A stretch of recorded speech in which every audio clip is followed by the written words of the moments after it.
Leviathan the Lost? But why now? After all this time. Why, what now? Oh, I'm not sure you'd believe me if I told you. After all we've been through. I doubt there's anything that could surprise me at this point. All right then. Rouse Joshua and meet me in the mess. We'll talk there.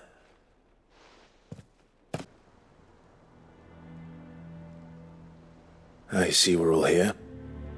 So, what is it this time? I'm not sure yet. The letter delivered to my chambers omitted a few crucial details. Do we know its provenance? That was one of the details it omitted. But whoever the sender was, it seems the dame held them in high enough regard to point them in our direction. The dame? Well, she's not one to waste our time. It must be important. Important might be an understatement. If the letter is to be believed, Leviathan's dominant is in danger. And someone wants us to save him. Leviathan? So the Warden of Water has finally returned. What has it been? 100 years? More. The Lost moniker dates back at least that long. Even our venerable lawsman would not have been so much as a glint in his father's eye when last the mighty serpent brought his crushing waves to bear upon the realm. But why the gap? I know it can be a few years before a new dominant's born. But over a century? Should the dominant of Water's bloodline have been severed somehow, it could have prevented a new dominant from awakening. But if one has awakened now, he couldn't have chosen a worse time. Every nation in the realm has lost its dominant. If word gets out that there is still one to be had, they will stop at nothing to claim it for their own. And the twins will be at war again, just when humanity most needs to come together. Did the letter say anything else? Only that if I wish to know more, we must meet in person. And that the Veil can arrange a meeting. If nothing else, you can be certain it ain't a trap. Famous last words. I'm coming with you. As am I. Thank you. Both of you. And Otto? Yeah. I'll keep an eye on things here. Didn't fancy coming anyway. Thank you. I shall leave the Invincible in your capable hands.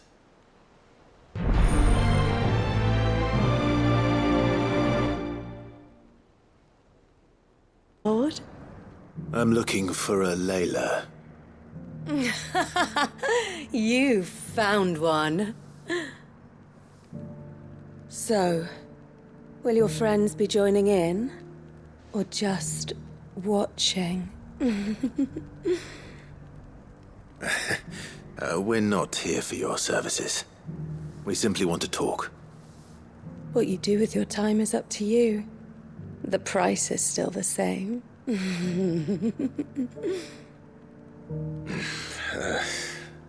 We're here about the letter.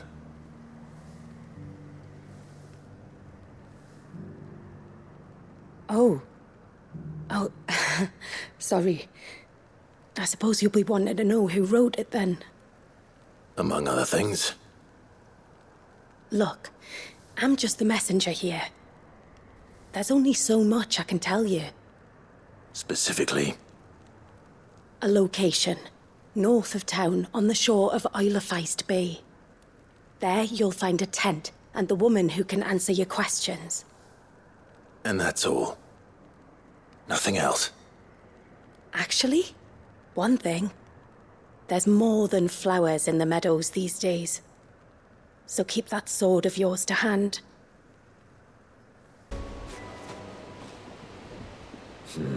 It's empty. Why am I not surprised?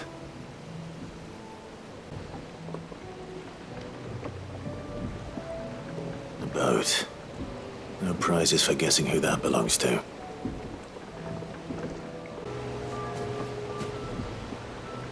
The embers are still warm. So you're Sid.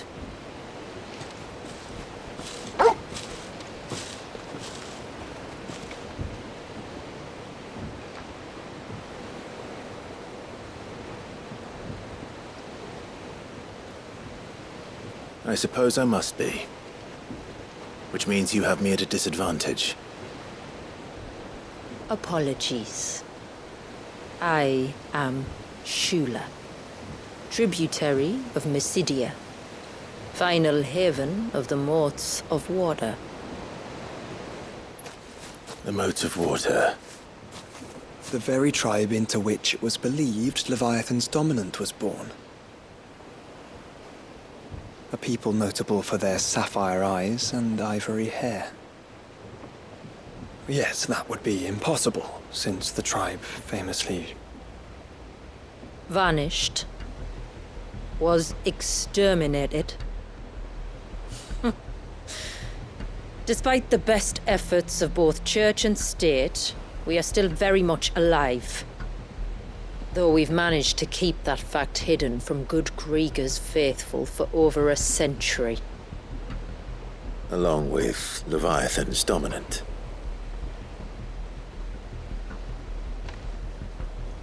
That wave out there. What do you know of it? The Surge. Only that it's been there a long time. Since the fall of Drake's Eye almost a century ago. Some claim the two are connected, but none can speak with any certainty.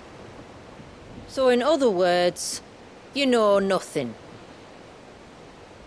Not that I'll hold it against you.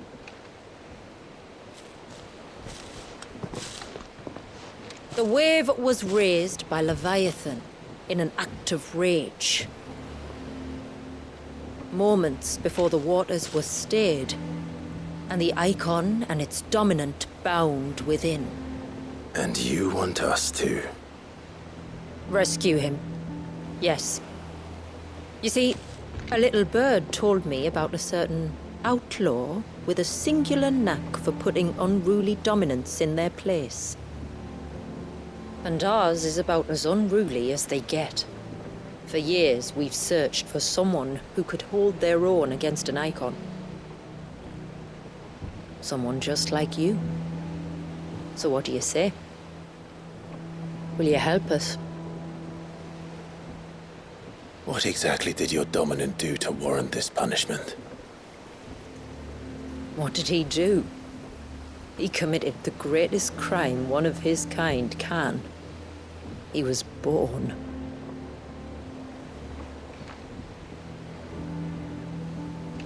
But he deserves a better fate than the one my people forced upon him. He deserves to be free.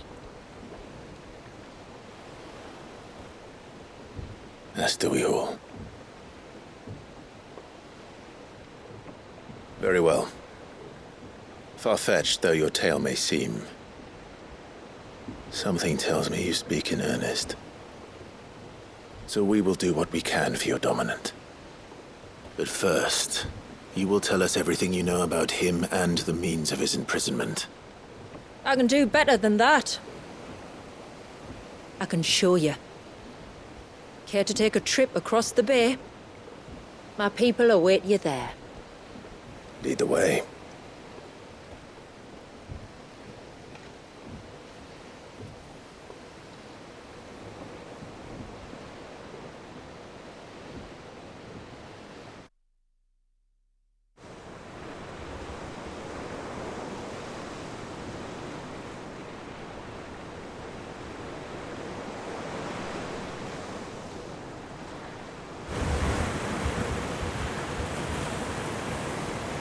All right, you might want to hold on to something. We're coming up on the wall, and passing through can take a bit of getting used to. I don't see any wall. Of course you don't. That's the point. It's a glamour woven by our ancestors to keep our village hidden from prying eyes. But don't take my word for it. Watch.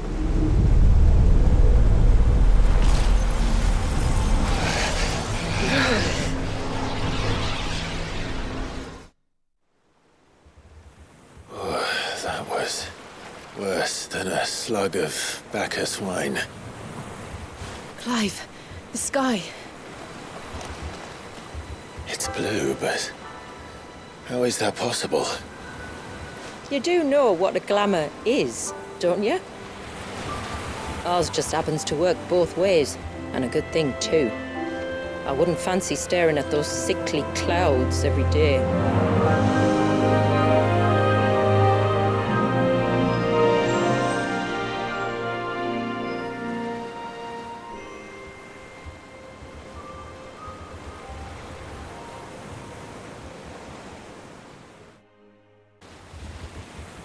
And that concludes our little voyage. We're here.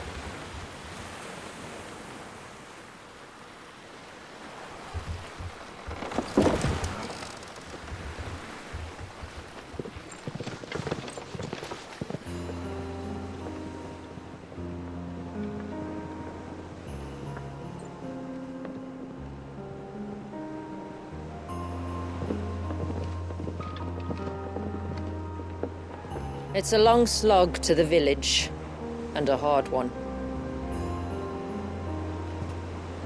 I hope you're up for a climb.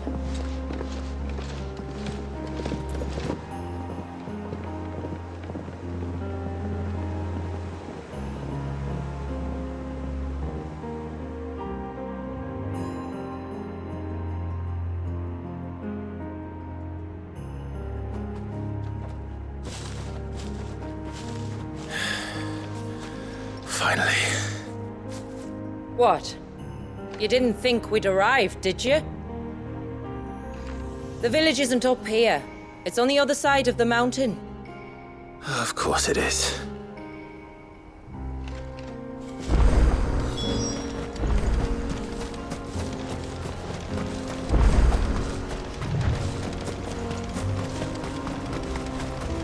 Watch yourself, Sid.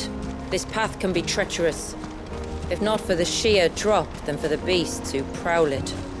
Thank you for the warning. And please, call me Clive.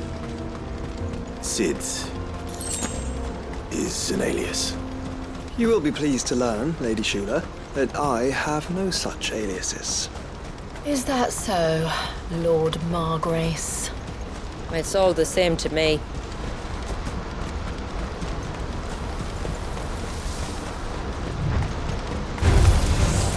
I was wondering when they'd pick up our scent.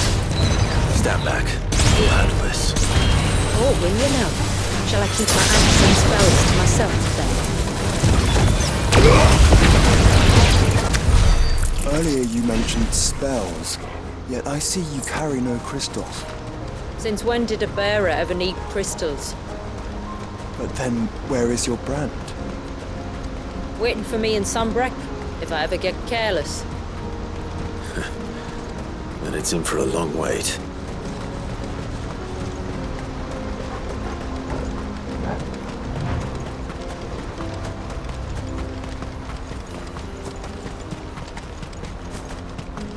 We're almost at the summit. From there, you'll have a better view of our home. Few have ever set eyes on what I'm about to show you. Just so you know. This is not what I expected. Welcome, my friends, to Mysidia.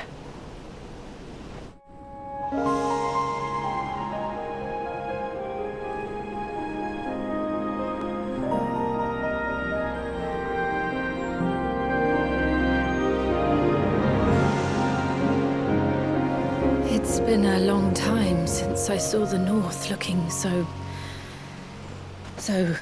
Alive. I'm sure you have plenty of questions, but it's been a long journey, and I expect we could all do with a rest. Our humble village is only a short way from here, if you'd care to accompany me. Let's get ourselves in front of a fire and I'll tell you everything you need to know.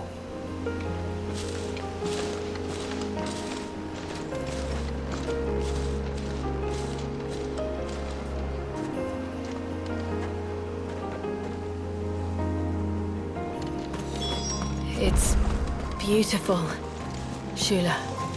And we aim to keep it that way.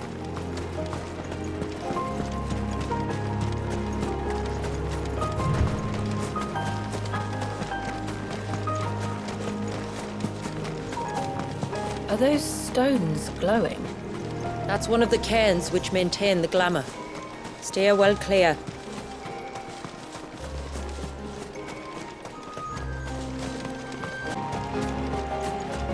If the surge was an act of rage, One wonders what prompted it.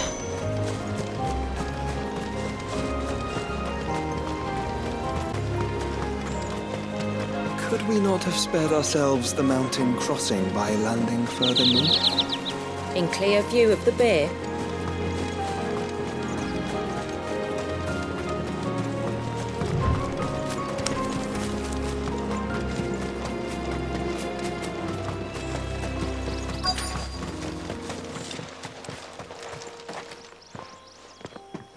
On evening tides. does morning's light return? Open the gates! The tributary is home!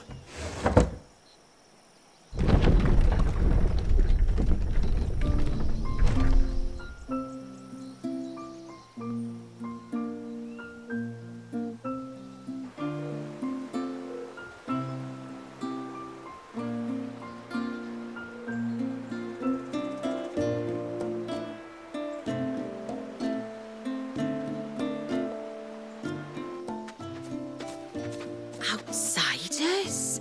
Well, I never. Look at the size of that dog. All right now, back to your duties. You'll have to forgive my people their curiosity. We don't get many visitors. Or any, truth be told. Then we are honored to be the first. This is quite extraordinary. Like stepping into another world. So do you believe me now? You've made it difficult not to, my lady.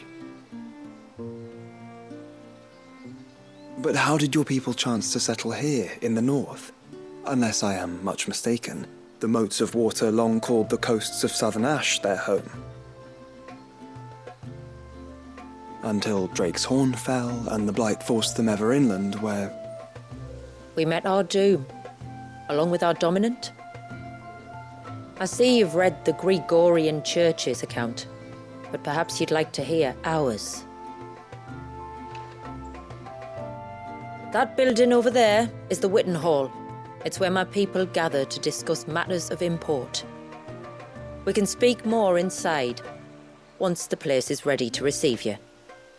It shouldn't take long, but you're welcome to explore the village while I see to things. Thank you. We'll do just that.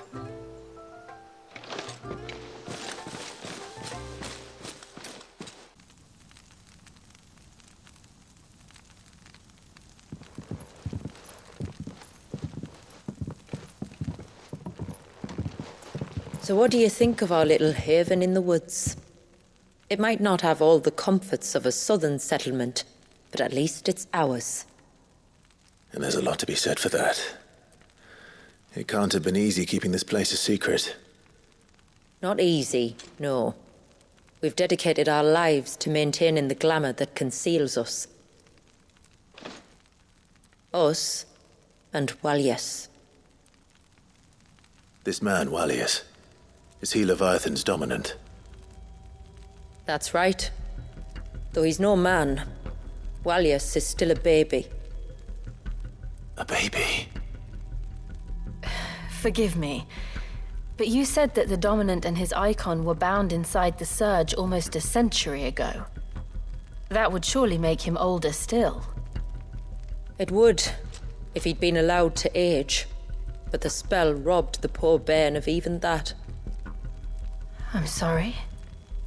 Walyas was the son of my great-grandfather. Leviathan awoke within him almost immediately. But instead of allowing the lad to live out his life as a valued member of the community, my ancestors sought to put his power to other uses. Sadly for them, the icons sensed their treachery and summoned a wave so large it would have swallowed the entire village if my ancestors hadn't stopped him.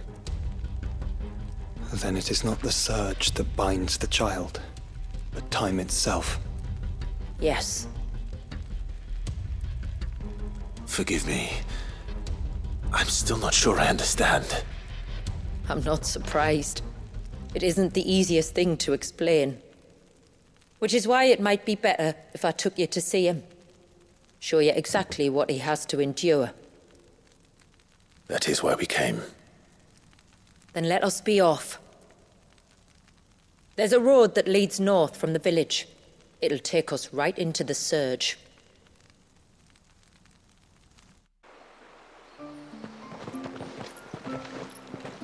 Are you bound for the wave, tributary? We are, Delina. Have you spread the word about our guests? I have. Everyone knows to treat them as family. You shouldn't have any trouble now, but just in case, I would have you accept this symbol of our people.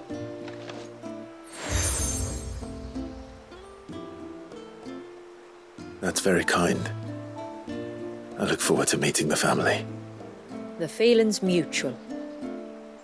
Should the tributary be indisposed, feel free to ask me any questions you might have regarding the village, and I'll do my best to answer. Thank you. We will. Then I bid you good tide.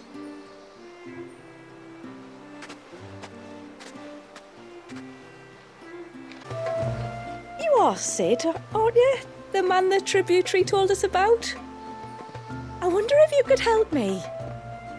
With what exactly? Oh, nothing too troublesome. Do you know my husband, Pavat? He's the village smith, among other things. Anyway, his name day's not far off, and I wanted to make a gift for him. He's a craftsman, you see, and he's been fretting about running low on the flowers he uses for dye making, so I wondered if you might collect some for me and give them to him.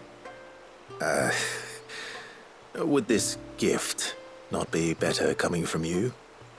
Perhaps, but it can't, for reasons I can't go into. Please, I know it sounds daft, but I'd be ever so grateful.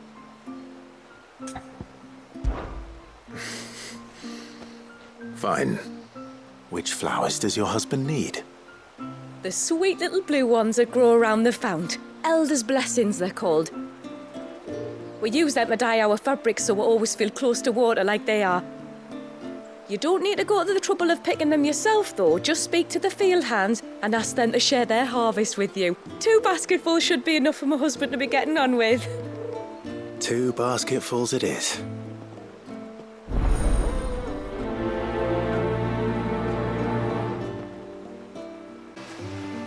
Excuse me. I wonder, might you be able to spare a basket of Elder's blessings? Pavart's wife tasked me with collecting some for her husband, and suggested that I speak to you. Ah, Werda wants you to bless her better half with the fruits of our labour, does she? Go on then. Give the old fool something to squirm about. I'm sorry. Ah, don't worry about it. An old fool Pavart may be, but if you come bearing gifts, he's not fool enough to turn you away. I'm glad to hear it. Thank you. Ah, welcome to Haven, friend. Thank you. Forgive my presumptuousness, but the smith's wife has asked me to make her husband a present of some Elder's blessings. 2 basketfuls, to be precise. Well, I have 1, if that's any help. It is. I'm much obliged. They really are beautiful. Aren't they just? Though that's not the only reason they have a special place in our hearts. Legend has it that when our people fled from Ash, the tributary of the Tyne took some seeds with them. And as they wandered high and low across the Twins, he'd plant them wherever they stopped for water. Every elder since has done the same. So when we finally put down roots here in Mysidia, the flowers did too.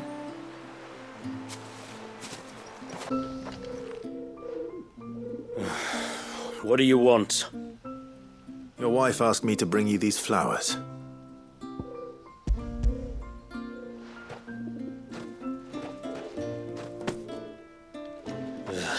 That woman.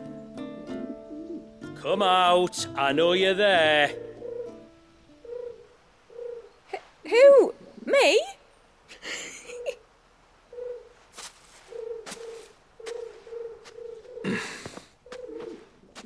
Would either of you care to explain what's going on? I'm sorry. I didn't mean to deceive you. It's just, my husband can be a bit standoffish at times, and I thought this might be a good way for the two of you to get acquainted. What with you being a swordsman like, and him being the only smith in the village. It'd be a shame if you couldn't turn to him for help.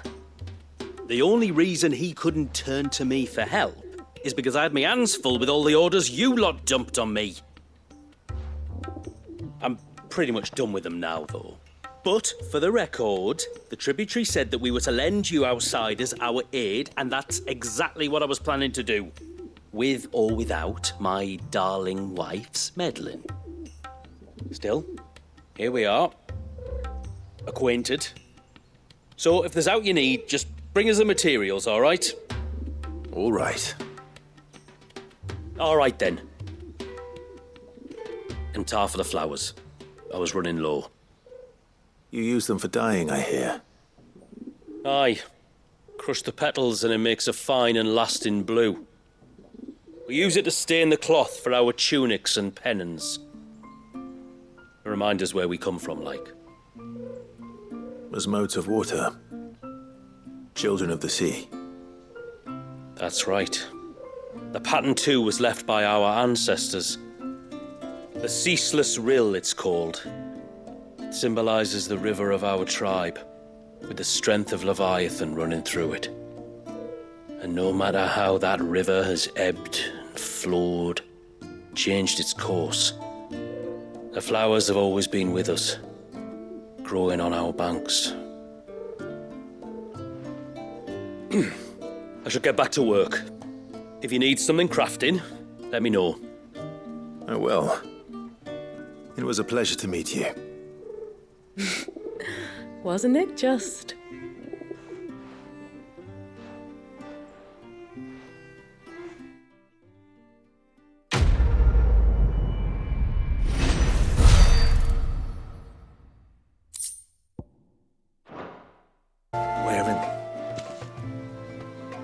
Oh, I'll have her hide when she gets back.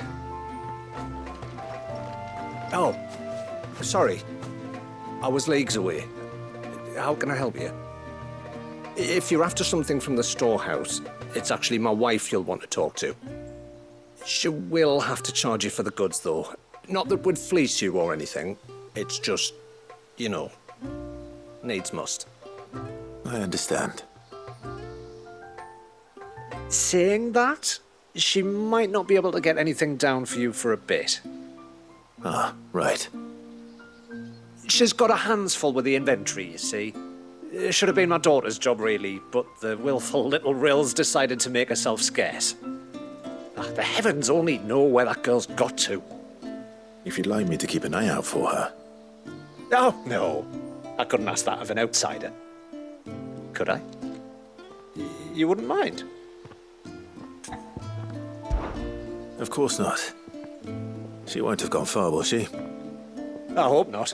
But I've scoured the entire village for her and come up empty-handed. Can't help thinking she might have gone on another one of her little adventures. Ah, a free spirit, is she? Aye, that she is. Can't get her to sit still, especially once you heard you lot were on your way. Outsiders! You should have seen her little eyes light up. Oh, if she wanted to watch you arrive, she'd have made for the low gate where you first came in. The guard there might have spotted her. Maybe you could ask him.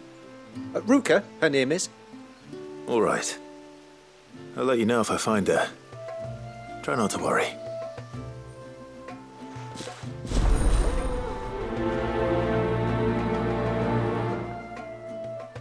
Excuse me. You haven't seen the storekeeper's daughter, have you? Little Ruka? I have, as it happens. She went out through the gate not long ago. Out of the village? Alone? Aye, she does it all the time. There's a path off to the left which leads down to the river. Nice little spot, that. And safe as you like. The beasts of the mountain don't dare come so close to the village. That's where she'll be. Go and have a look if you don't believe me. I will. It's you! I've been looking everywhere for you. You must be Ruka. You know my name? Can you lot read minds? Your father asked me to keep an eye out for you. You left without telling him where you were going. He was worried. But I went to look for you. Well, now you found me. What do you say we head back to the village and let your father know you're safe? All right. And on the way home, you can tell me all about the world beyond the wall. I want to know everything. Everything might be a stretch.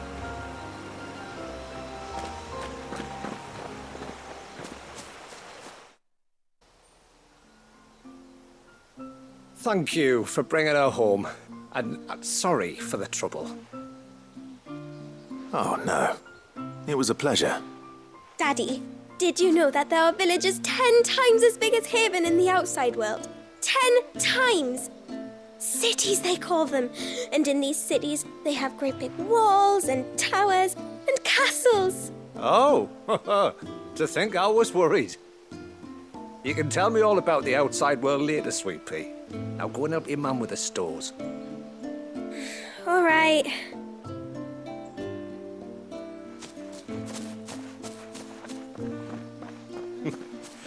Thanks for putting up with her questions. She, has a lot of them. One of the big ones being, what are the people beyond the wall like? Reckon you've made a good first impression. Are we the only ones she's ever met? That you are. The rest of the world can't know we're here, so we'll have to be very careful who we're letting in and out. A few of us might make the occasional trip to shore for supplies, but for the most part, we'll make do with what we've got, including what the old Northerners left us. Yes. You built on top of the old ruins, didn't you? Well, they make for fine foundations. Their masons clearly knew what they were doing. That's one thing we don't have to worry about. Oh, it's everything else that's the problem. Medicines, metals for tool making, anything like that.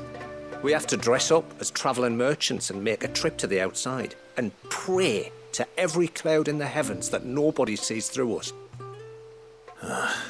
Which explains why you need Gil. Aye. And now Ruka's back, my wife should be free to assist you with any potential purchases. So please, do make good use of our stores, because we fully intend to make good use of your coin.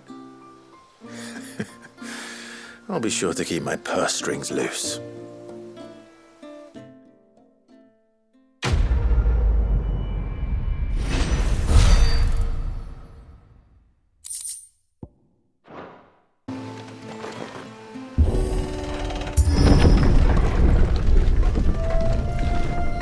There's a pair of ships just up ahead. Ships? But are we not still leagues from the shore?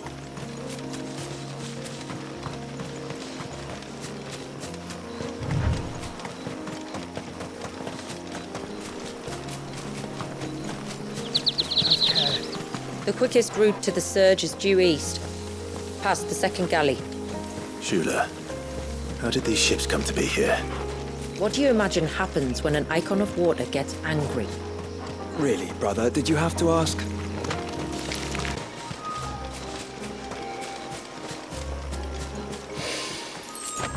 can smell the sea. It's not far now.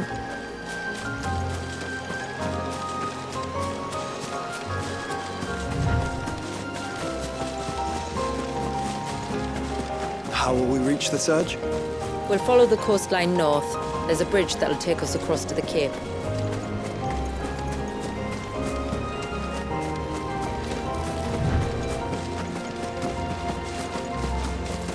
Might I inquire about the ray of light? It's what prevents the surge from being reclaimed by the sea. And Dwalius by his people.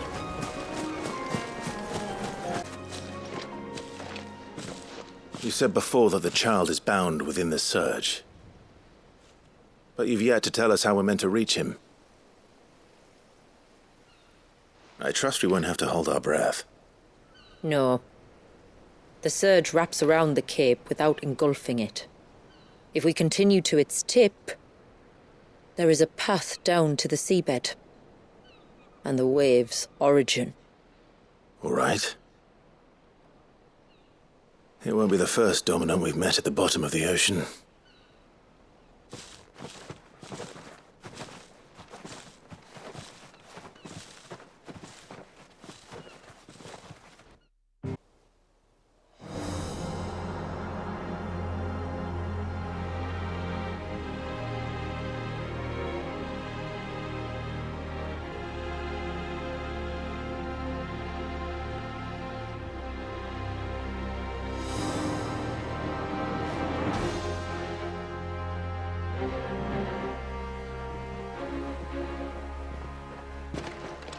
It's not much further now. The path seems well kept. Do you and the villagers often come this way? Only me. Once every new moon without fail. It is my duty both as village elder and Dwalius's descendant. But surely no one blames you for what happened. Why should you bear the responsibility alone? You misunderstand. I do it because I want to show him that he isn't alone, and that there are still some of us who would see an end to his suffering. Suffering you will soon witness with your own eyes.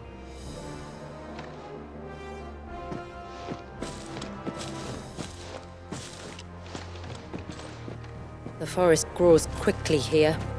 Left unattended, the path would be reclaimed in a matter of moons.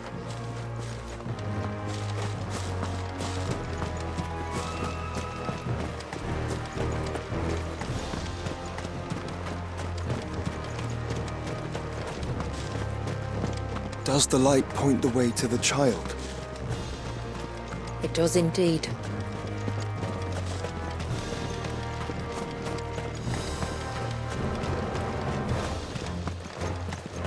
Look at all the droplets of water suspended in midair. Where they have remained untouched by time for 80 summers.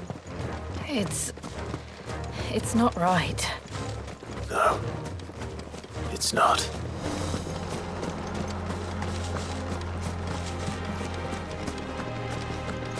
There. Up ahead.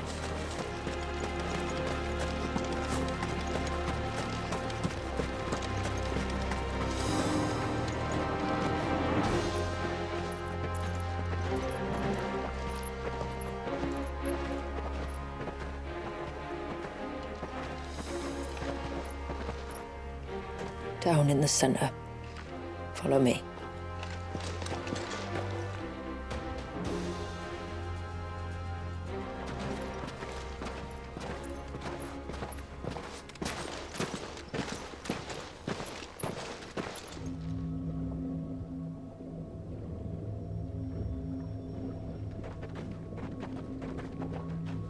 He's still primed. I'll never forget my first priming. The fear.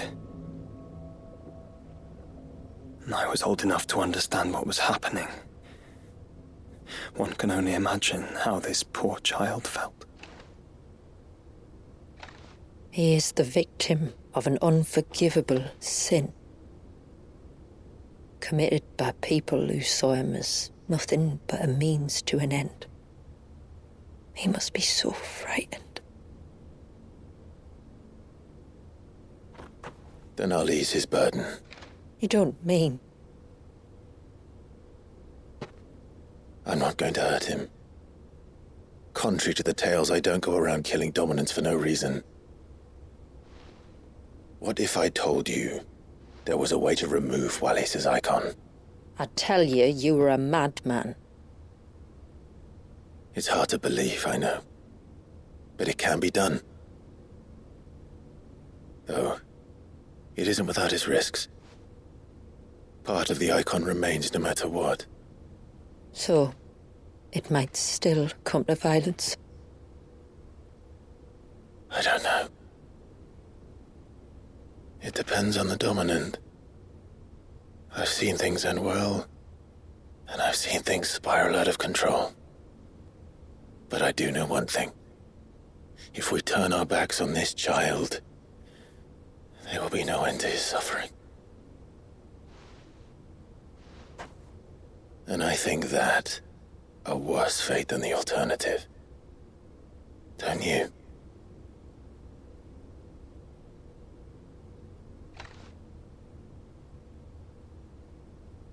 Very well. Do what you must. And whatever happens, I will own the consequences.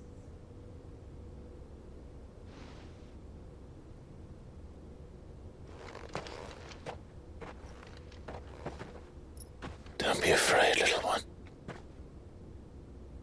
Let me bear the weight.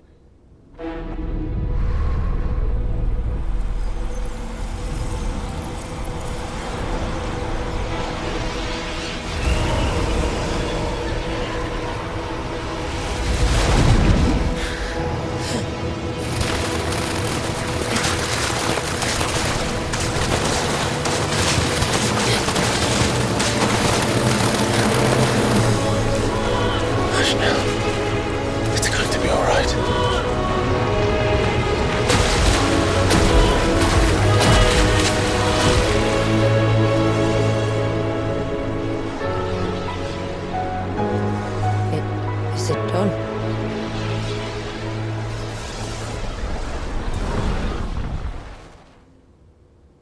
I think so. I can feel the icon inside me. But something's wrong.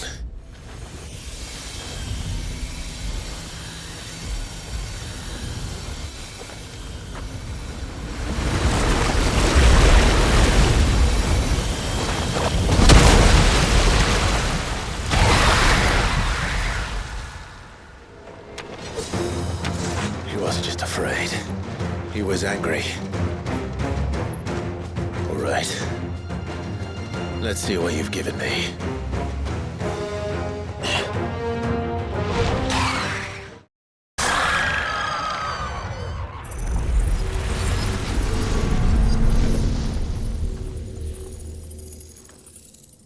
Is everyone all right? He seems calmer now. You said Wallius was frozen in time. But he knew we were here. How? I don't know. He's never reacted to anything or anyone. Until now. The child has been bound for nigh on a century. If he has been conscious from the first, we must remove the seal at once. It's not that simple. I wish it were, but... there's more to this tale. It would be better if I explained back at the village. I see. Then let's return before it gets dark.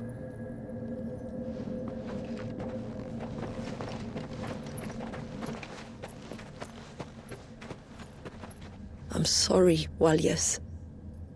I will make this right.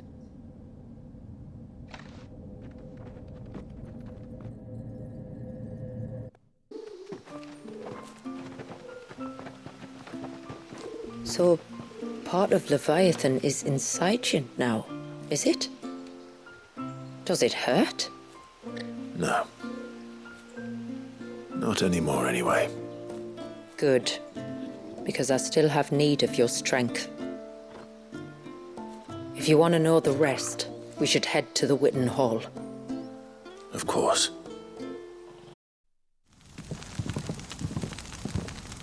To understand the spell which binds Walyas, you must first know who we are, and what drove my forebears to commit such an atrocity.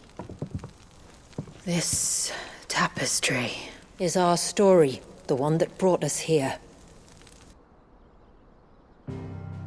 After generations of wandering, my people sought refuge in northeastern Storm, some 170 years ago.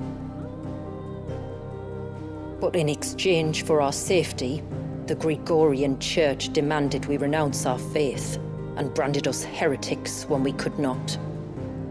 To be exterminated, as a lesson to others. And so was it chronicled in the imperial histories, for anything less would have made the Church seem weak. Yet a handful survived. The few who did fled north and west, and in doing so discovered two things that would forever shape our fates. The first was an old legend revealing how to make your very own mother crystal. I've heard that one before. Yes, yet it gave them new hope, however false. Our ancestors convinced themselves that they could recreate the divine if they could only find a strong enough heart. A living being capable of channeling torrents of ether. And the heavens provided. A dominant. Well, yes. They'd stumbled across a nostrum in an ancient ruin, which they believed could provoke a sudden outpouring of a creature's ether. They meant to enrage his icon.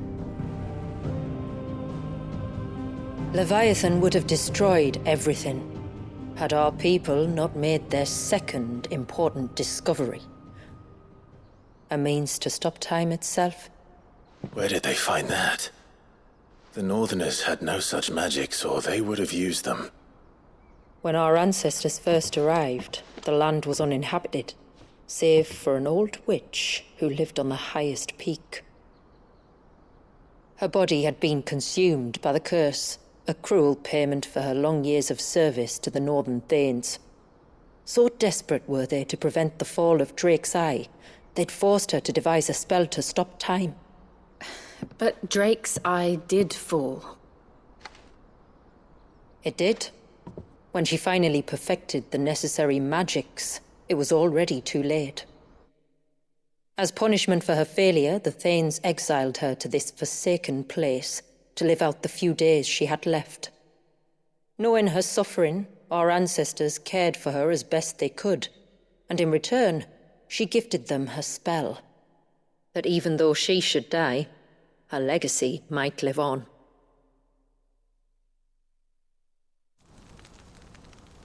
So armed with both the knowledge of the ancients and the secrets of time, our ancestors settled upon an ambitious plan.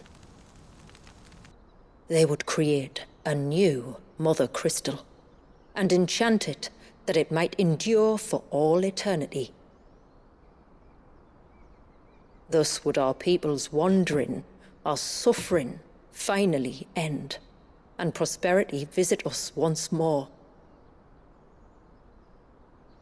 And all it would require was the sacrifice of a single child. A small price to pay, or so they believed. Another victim of man's blind reliance on the Mother Crystals. So we know the seal source. How do we break it and restore the flow of time? Do you recall the dome of light on top of the cliffs to the west? Inside lie the ruins of an old temple. It was there that the witch built the Vare, a conduit of sorts that channels her remaining ether into the surge. But it's been a long time since anyone set foot in the place. And now there are others who claim it as their own. Then we shall go prepared for a fight. That said, it may be best if one of us stays behind. You think the village could be in danger? We saw the ether flow from Wallius in all directions, but only encountered a single familiar. There will be more. And should even one make its way here, I doubt the walls could hold it back for long. Then I shall stay. The Phoenix will see your people safe, tributary. You have my thanks. Very well. We should depart at once. I fear time may no longer be a luxury we can afford. Just try to breathe. That's it. Is everything all right? Ah, you're the outsider. I'm Fannet, healer by trade. And this is Talor, one of my patients. He took ill not long after you arrived. Nothing too serious, I hope. I hope so too, but... But? This affliction, it's like nothing I've ever seen before. He complains of feeling chilled to the bone, but there's no fever to go with it. And my most powerful antalgic hasn't done a thing to ease the pain in his chest. I'm starting to wonder if his condition might require a different kind of treatment altogether. Shula said that you were here to help us. You couldn't help me, could you? I'd be happy to. If I can. You can, don't worry. All I need you to do is speak to Talor's son, Pavat, over at the forge, and ask if he knows what his father was up to before he came down sick. Something must have caused this, and I want to find out what. The trouble is, Talor's too weak to speak, and I can't leave his side for long. So while you talk to Pavat, I'll pay his wife word a quick visit, just in case she knows anything. All right.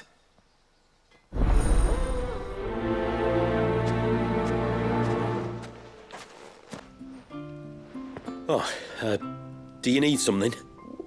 I do, though not from the forge. Fannet asked me to speak with you. She's looking into the cause of your father's illness and wondered if you could shed any light on the matter. I see. Sorry. She shouldn't have dragged you into this. It's no trouble, really. Tell me, did your father do anything out of the ordinary before he fell ill? Not that I know of. But then I hardly see him. He's always out and about, like. Well, at least he was. Suppose he might have been a bit more fidgety than usual, but apart from that... When you say out and about, where does he usually go? Just round the village. Wanders over to Blazier's place most days. He's a fisher who lives on the other side of the fount. They're old friends. Maybe he knows something I don't. Maybe. I'll go and speak with him. Greetings, stranger. What can I do for you? Your name is Blazier, is it not? Pavat tells me you're a friend of his father's, and that the two of you may have spent some time together prior to his illness. His illness? Talor's never been ill a day in his life. I don't know why he'd start now. Oh, Fanny doesn't know either. It was she who asked me to look into his recent behavior on the off chance it might explain how his condition arose. I suppose there was something that struck me as a bit odd. He kept asking about the woods. Did you see anything strange on your way back from the shore? Are you certain? Do you swear? That kind of thing. I didn't, of course. But he wouldn't let it go. It was like he was expecting something to happen. It was just a matter of when. Not that I know what. But he never told me anyway. Well, that certainly does sound unusual. And it might just be what Fannet is looking for. Thank you. Don't mention it. Oh, and when you say Talor, wish him the best from me, eh?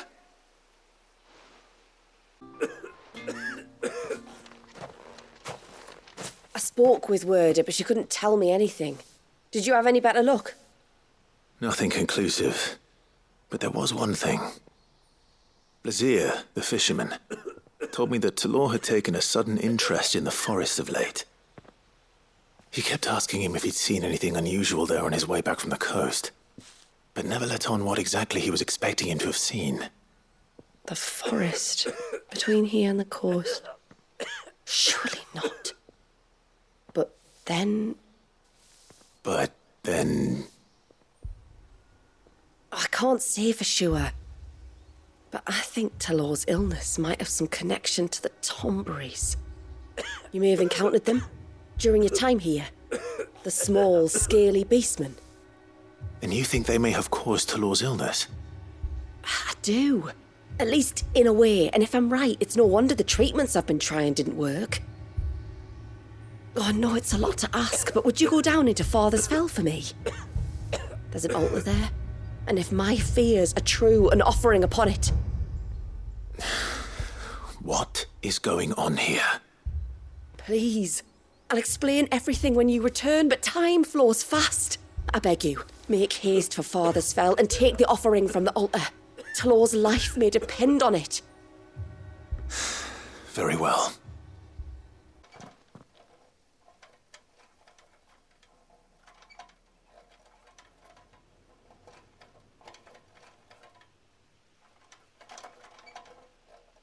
What are they up to? Some sort of ritual.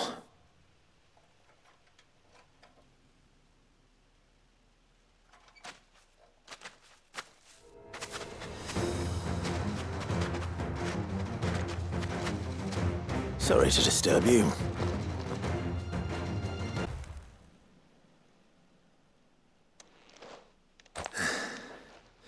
Let's see what's on this altar then.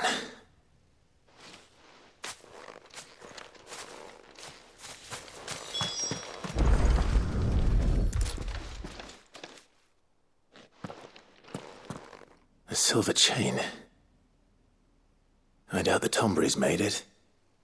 This must be what Fennec was talking about. You're back. Well, did you find anything? I did. This silver chain. I knew it. Well, I'm still none the wiser. Forgive me. This chain. It's a Gregorian Maternoster. Worn by men of the faith. What's it doing here? And why would the Tomberries be praying to it? To understand that, you need to understand what the Tomberries are. They feed on hatred and suffering. And some say that if you render them an offering, some token of grievance against your fellow man, they will put a curse upon him. So you think someone's put a Tomberry curse on Talor? I can't say for sure. Truth be told, I always assumed it was an old wives' tale. But given his fear of the forest and the presence of the chain on the altar, I don't know what else to think. Does Talor have any enemies in the village? Anyone who would nurse such a grudge? No, I believe the one who left the chain at the altar was Talor himself. I beg your pardon? But there's more to the tale, you see. It's said that if you attempt to curse a soul that has returned to the sea already, your ire has nowhere to go but back to its source. You're saying he cursed himself? In trying to curse another, aye. When my father was younger, he was one of the few permitted to venture beyond the wall on trading expeditions. He told us that when he journeyed to Sanbreque, he'd wear that chain to disguise his true beliefs, lest Griega's faithful turn their cudgels on him. Did they ever catch him in his deception? Might that explain the ill will he bears someone? Not that he ever told me. Come now. Let's not waste time speculating about Talor's past. We need to focus on the present, and that means finding a way to break the curse. All right. If there's anything I can do to help, let me know. Thank you. I shall. Aye, and thanks for going to all this trouble. Here, it's not much, but I want you to have this. We call it an adder stone. It's a gatherer's charm. Reacts to certain rare minerals we use in crafting. Makes them ring out like a bell, stuff you'd have no chance of spotting otherwise. If you find anything, see that you bring it back to me. I can make you some decent gear with it. If you're interested, like. I am, thank you. And I'll be sure to pay you a visit. Until then, I wish your father a swift recovery.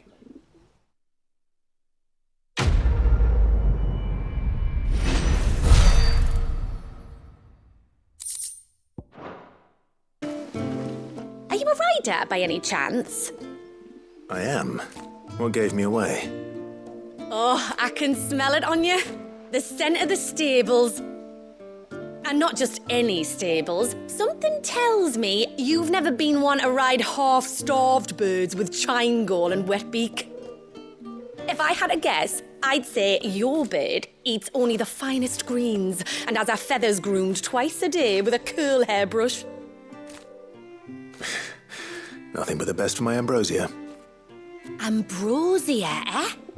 Pretty name. What's she like? Well, she's tall and strong. And her feathers are as white as snow. You're joking. You've got a white chocobo. I have, yes. I suppose they are rather rare. This I've got to see. Can you bring her here? I would if I could, but I doubt Shula's skiff could hold her. Me dad's got a boat, and he's ferried chocobos before. You could get him to bring her.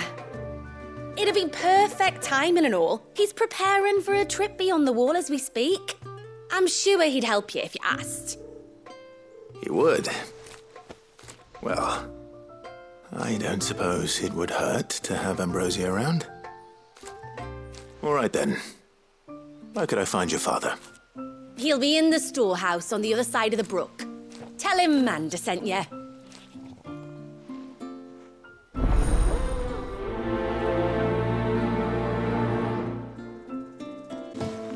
You one of the outsiders, then? I am. Shula invited me.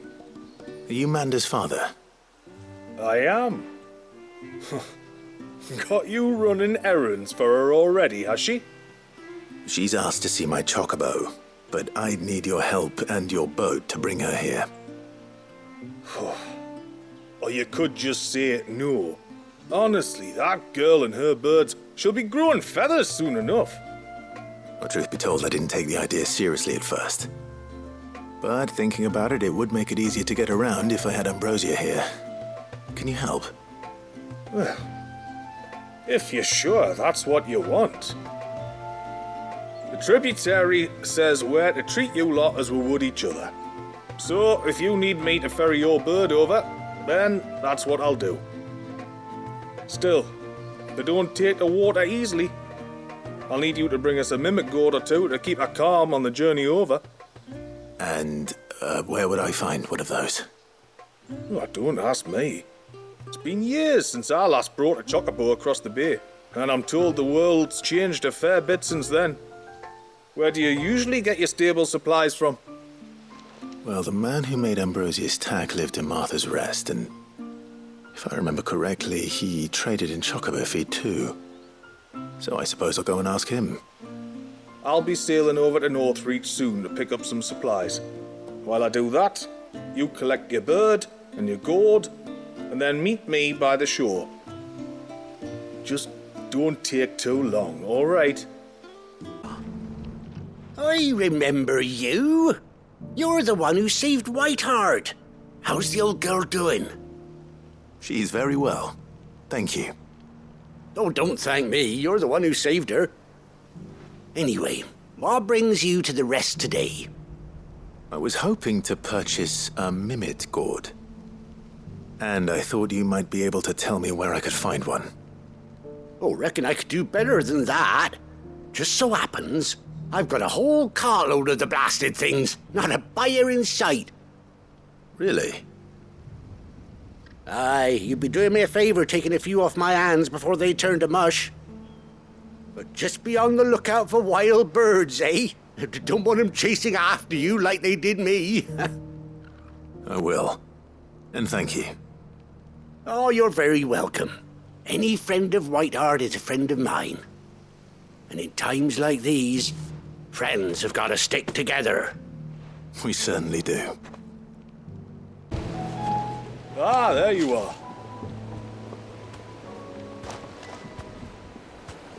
And this must be Ambrosia, was it?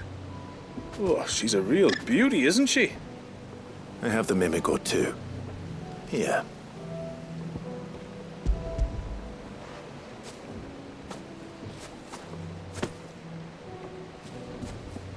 Thank you kindly. Soon as she's gobbled this up, we'll set sail. We're going to take a little trip across the bay now, Ambrosia. Don't worry. You'll be all right.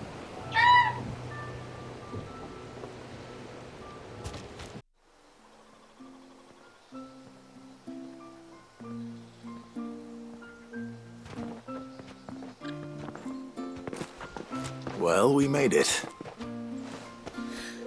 You did and all?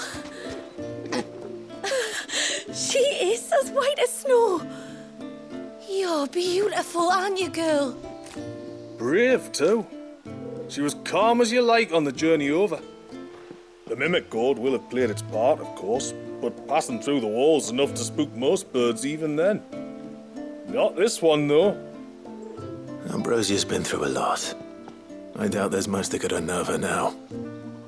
Not with a beloved master by her side. No. It's you who looks after me, isn't it, girl?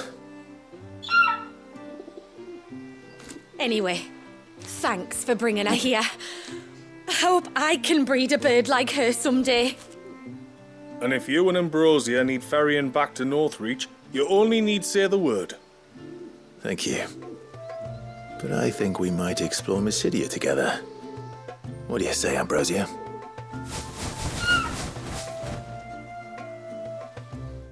Speak with you. There is a matter with which I would beg your aid. Of course, what is it? Please, not so loud. Something serious, then? Yes. I think we might have company. I was passing by the low gate when I saw a figure moving among the trees up on the cloak. At first, I thought it must have been you or your brother, so I didn't say anything, but the more I think about it, the more certain I am that the figure looked familiar. And you're sure it wasn't one of the other villagers? Positive. I think it was someone from outside the wall who has found his way inside. Of course, it could just be my imagination playing tricks on me. I only caught a fleeting glimpse, and it might have been you or your brother. But if it is who I think it is, we cannot allow him to leave now that he knows we're here. Would you go and see? He won't try to hurt you, believe me. Given what lurks in the forest, the only one likely to get hurt is him. Very well. Whether the man you saw is who you believe him to be or not, we need to know. It may yet be someone else entirely. Someone who means your people, or my people, harm. Perhaps. Just promise me that if you do find someone up there... Don't worry. I won't draw my sword unless I need to. Thank you. Yamila, this man you saw, might he be the customer you told me of? I fear so. The customer? I'll explain later. Come on.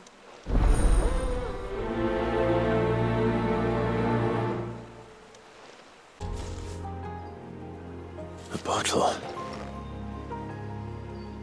Breath of the arbor. Perfume from Sambrag. Looks expensive, too. Who's there? No! No! Hang on! I'm coming!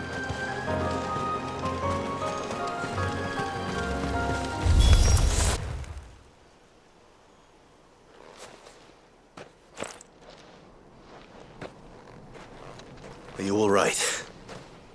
I'm more than all right. I'm saved! Oh, I could kiss you! Maybe you should introduce yourself first. Hervey! I knew it was you! What are you doing here? I came to see you. Oh, my little canary, it's been so long. Thank you for saving him and sparing him. Who is he? Hervey, one of many clients from my employment beyond the wall. One of many clients? We spoke every night of our plans together. Whispered songs of love into each other's ears.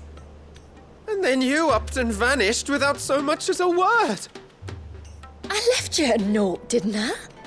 I told you I was sorry, but that we could never be together. That I could never abandon my family. And I told you not to look for me. How did you even find this place, anyway? The flame of your love was as a beacon in the night that guided me to you. Hervey.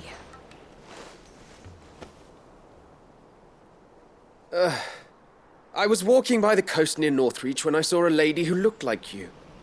Eyes like the ocean. Hair like the driven snow. The next moment, she and her companions were jumping in a skiff and sailing out towards the wave. So I, borrowed the nearest boat and started rowing. It must have been Shula bringing us here. So what? You rowed, found a nose how many leagues across the bay, simply because you saw a woman with white hair. And as I did, the skies changed from a dull and hopeless grey to a bright and benevolent blue. That was when I knew for certain that my little canary was close. Oh, why did you come? You should have forgotten me, as I tried to forget you. I cannot leave my people, Hervey. And now that you know about this place, neither can you. We must return to Haven and accept my family's judgment. I'm to meet your family. Oh, my little canary.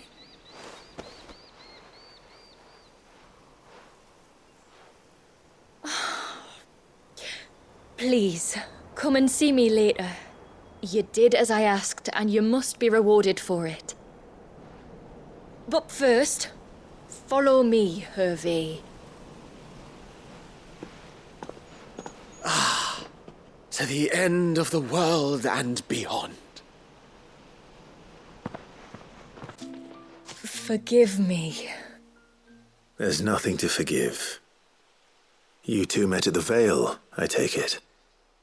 When I worked there, yes. To earn the coin that my people need to survive. Though Mysidia is our sanctuary, there are certain necessities that it cannot provide. And for that reason, some of us seek employment beyond the wall. Yet few are the opportunities for followers of a strange faith in a strange land. And so you supported your family as best you could? I did. And I have never regretted it for a moment. I found a second family in the Vale. And in the Dame, a second mother. I also found Hervey. But our love could never be. I knew that if I revealed my secret to him, I would be putting my people in danger. But that if I did not, I would be living a lie, unable to return home. What will happen to him now? Since our people settled in Mysidia, uninvited visitors have been few and far between, but not unknown. Explorers, survivors of shipwrecks, none lasted long. I see. That was before my time, you understand. I've never had to make a decision like this before. Ymila, know that I do not blame you for any of this. It was me who decided to make the trip to shore. Me who exposed our secret. This was my mistake, and I shall bear the responsibility. Thank you, tributary. I only beg you to remember that Hervé means us no ill will. He's just a fool. A fool who loves me. I will take that into consideration. But yours is not the only voice I must listen to. The whole family must be consulted, and it may take time for me to arrive at my decision. I hope you understand. Of course, tributary. However long it takes. Come what may, I thank you, my lord, for bringing us back together.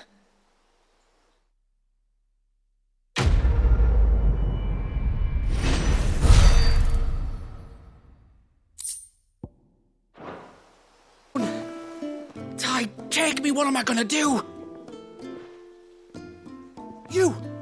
You've got to help me. Shula said you were a force to be reckoned with. Are you? Why do you ask? Eh? Oh, sorry. I should explain. My name's Kitav. I'm worried about a friend of mine. He went into the forest and he hasn't come back. Would you help me find him? I can try. Tell me what I need to know. Of course. You know about the glamour our ancestors cast to keep this place hidden, right? Shula told us about it, yes. Right. So you know the cairns we use to maintain the spell? Well, it's me and my friend's job to maintain them. If it weren't for the likes of us, it would have faded years ago. So your friend went into the forest to visit one of these cairns?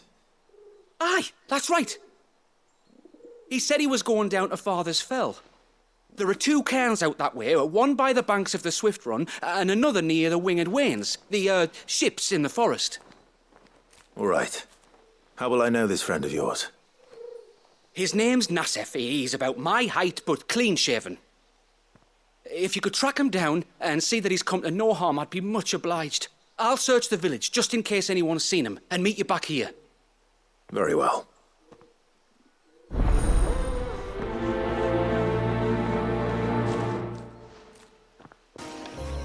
I'm looking for a man named Nassef.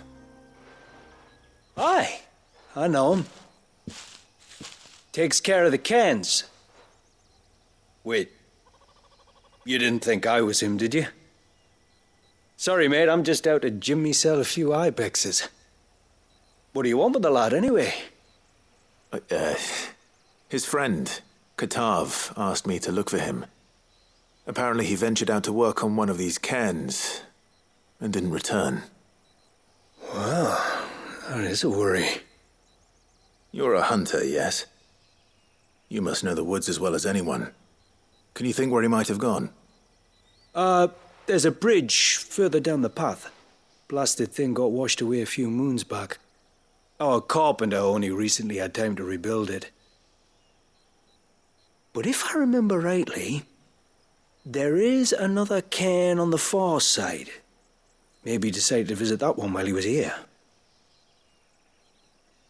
Maybe. It's worth a look, certainly. Thank you. Don't mention it.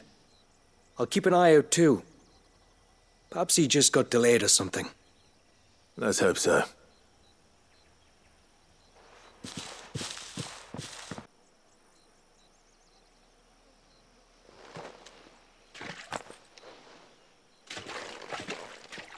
Oh, thank you.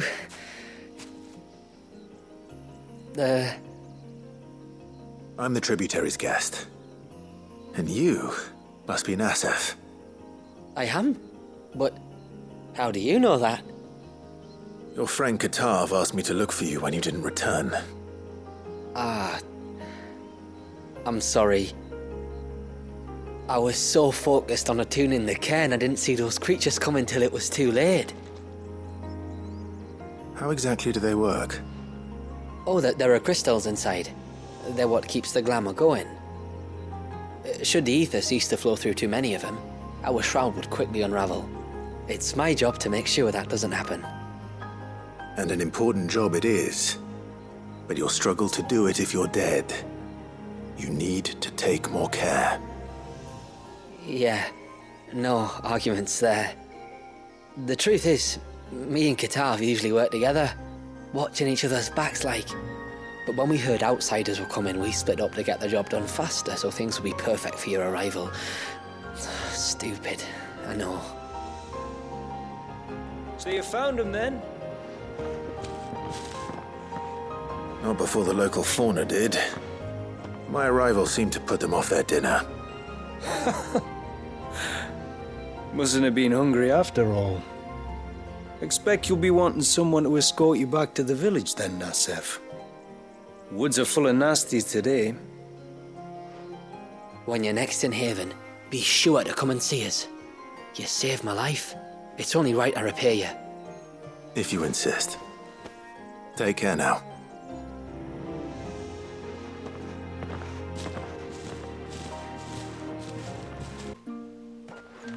Thank you. Nasef told me everything. If you hadn't got there when you did... Oh, it doesn't bear thinking about. All that matters is that you're safe. Far be it from me to tell you how to do your jobs, but don't go alone again. Or if we have to, maybe we should think about casting the glamour on ourselves to keep the wildlife from spotting us. It'd take its toll, of course, but it'd beat letting the cairns fall and having to weave the entire spell from scratch. Imagine if we had to do that. I'd rather not. Would only succeed in adding 2 new piles of stone to the collection. Your bearers? That we are, thank the tides. The others can't attune to the crystals in the cairns the same way we can. I reckon this place would be doomed without us.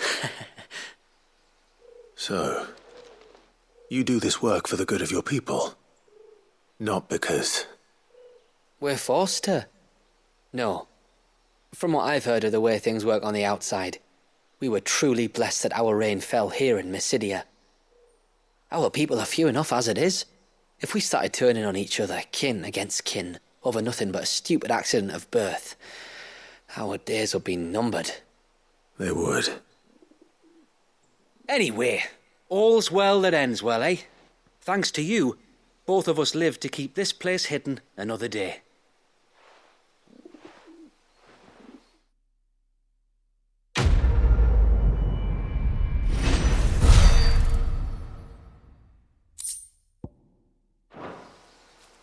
There's a large gate up ahead, and beyond it, a cluster of ancient ruins.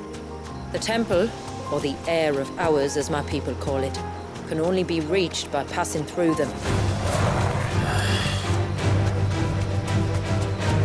The forest is crawling with life, most of it hungry, which is why we make sure this gate stays shut. And why you carry that impressive-looking axe, I presume? Noticed her, have you?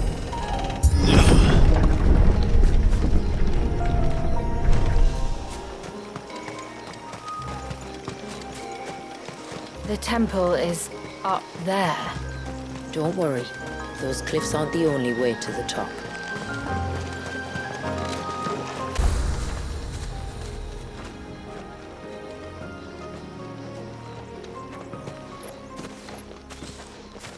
Do you see that cave up ahead?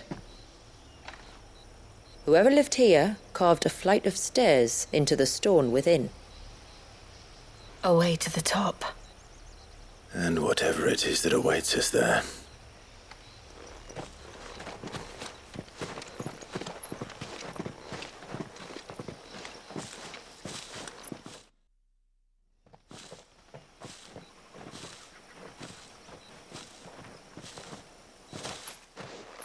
There. The temple the time forgot.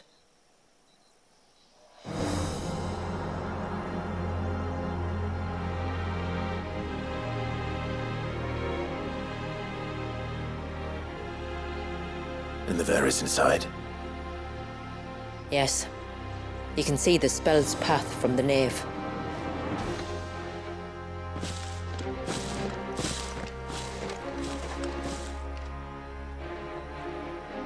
What is it?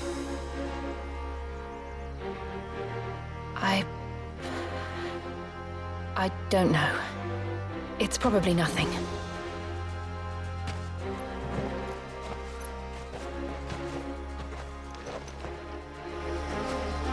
Forgive me, but why build the Ver here? The spell was originally meant to be cast on Drake's Eye, and this was the only place with an unbroken line of sight.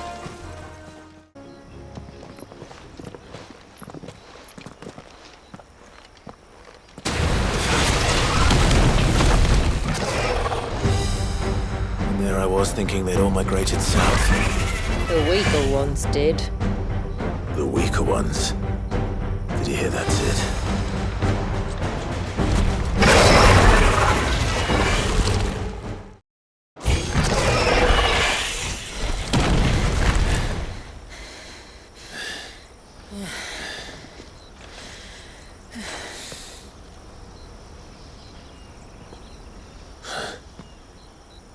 This place.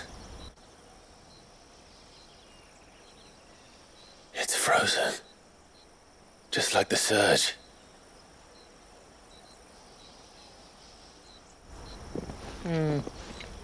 Another of my ancestors' sins. Shall we?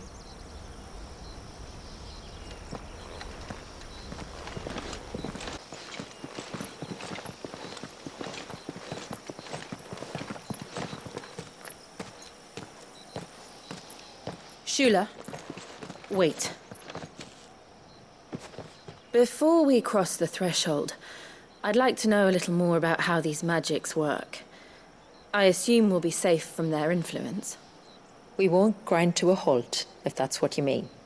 The spell only affects the things that were present at the moment it was cast.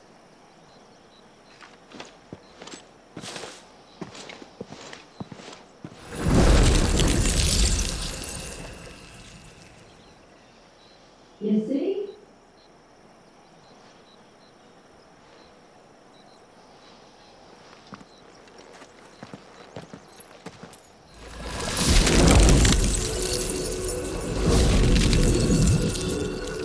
But if we can enter, that means other things can as well.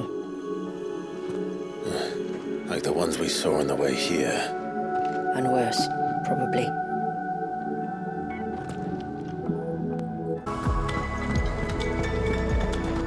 The Ver.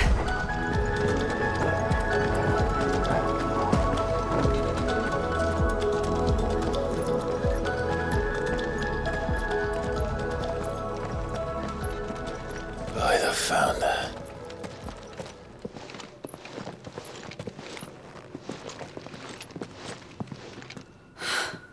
It's just as I thought. Jill, does this ether not feel somehow? Familiar, yes. I sensed it the moment we arrived, though I wasn't sure until now. You can feel it too, can't you, Clive? She's calling us. You don't mean the witch? I do. Though she was more than that. Much more. She was a dominant. A dominant who once commanded the icon that now resides in both me and Clive. Of course. I don't know why I didn't see it. Who else would have the power to freeze time? None other than Shiva herself. But for her ether to endure after all these years, it's almost as if...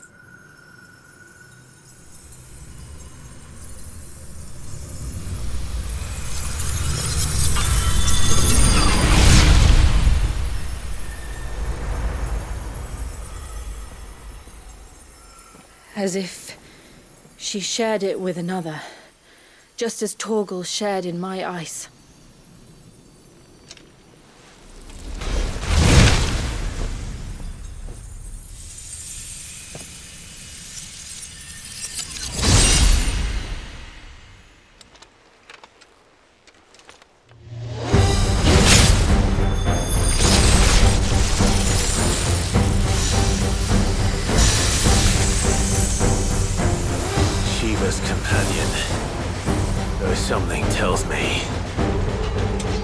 as friendly as ours.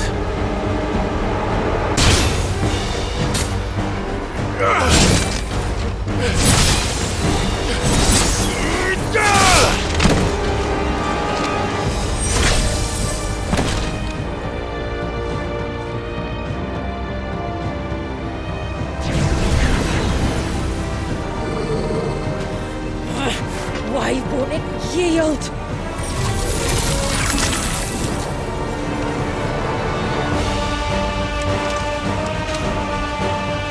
Because it would sooner die than fail its mistress.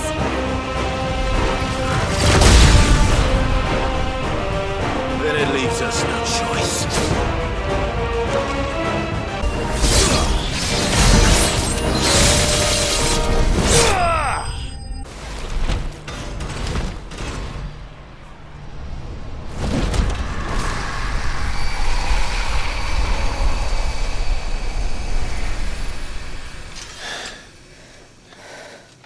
Now let's destroy it and put an end to this.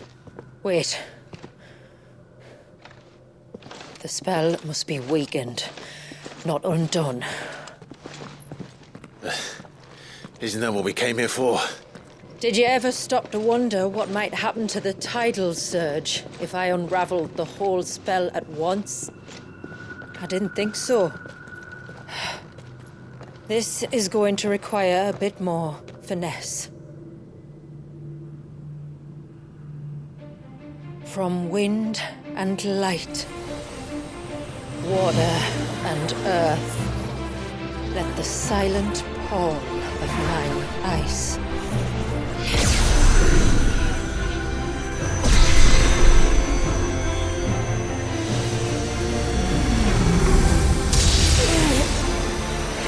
There's too much ether.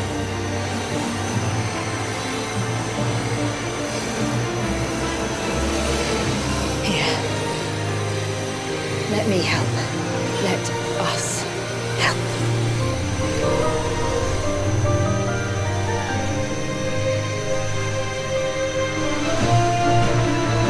Almost.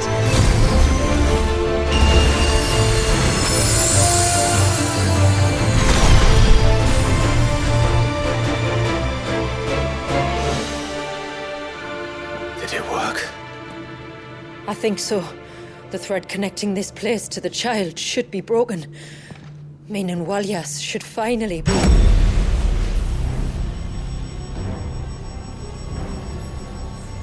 Free once more. Leviathan, our most profaned fragment, its divinity defiled by the hand of man, its spirit shackled by his hubris, till Mythos came, bringing release. Now, let the sins of man be redeemed by the hand of the servant of God.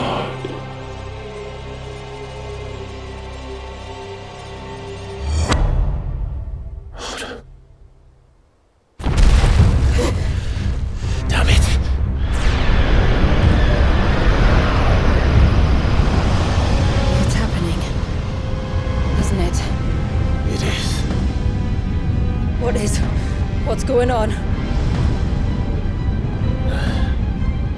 Precisely what we feared.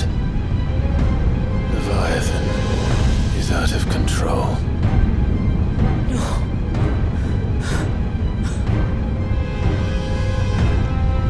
Don't despair. This isn't over yet. You should head back to the village and get everyone to higher ground. As for the rest, the Ifrit will handle.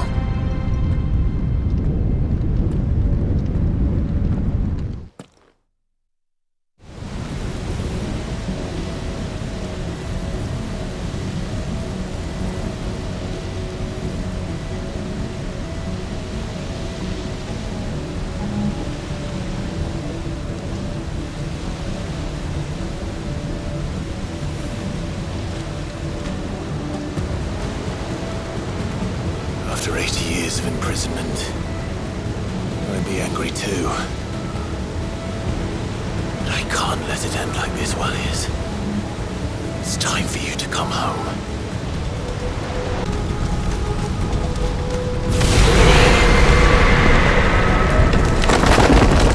I'm not here to hurt you, Warriors!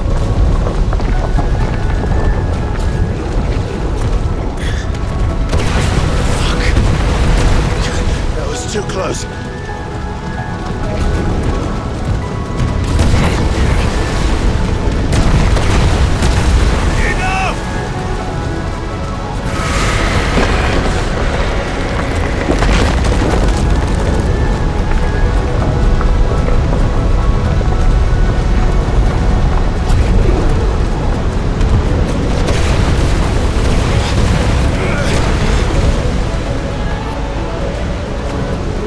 Come on then.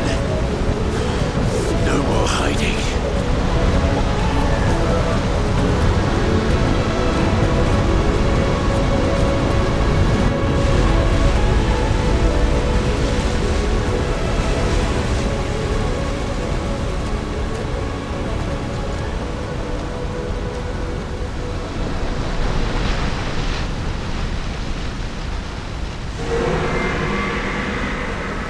Warriors!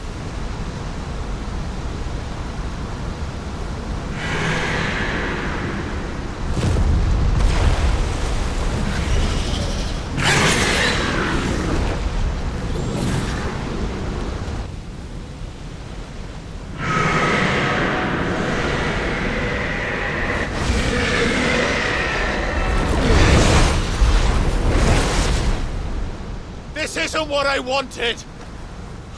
I only hope you can forgive me.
quite a tantrum.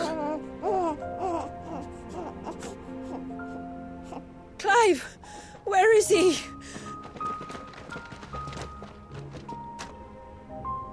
Well, yes.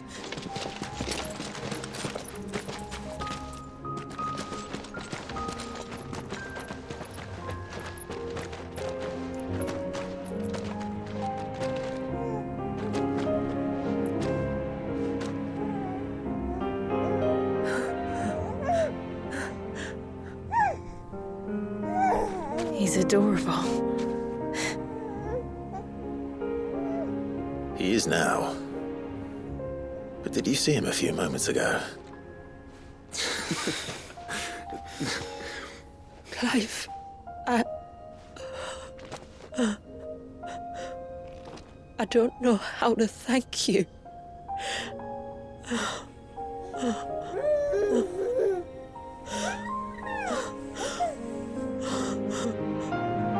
It's all right.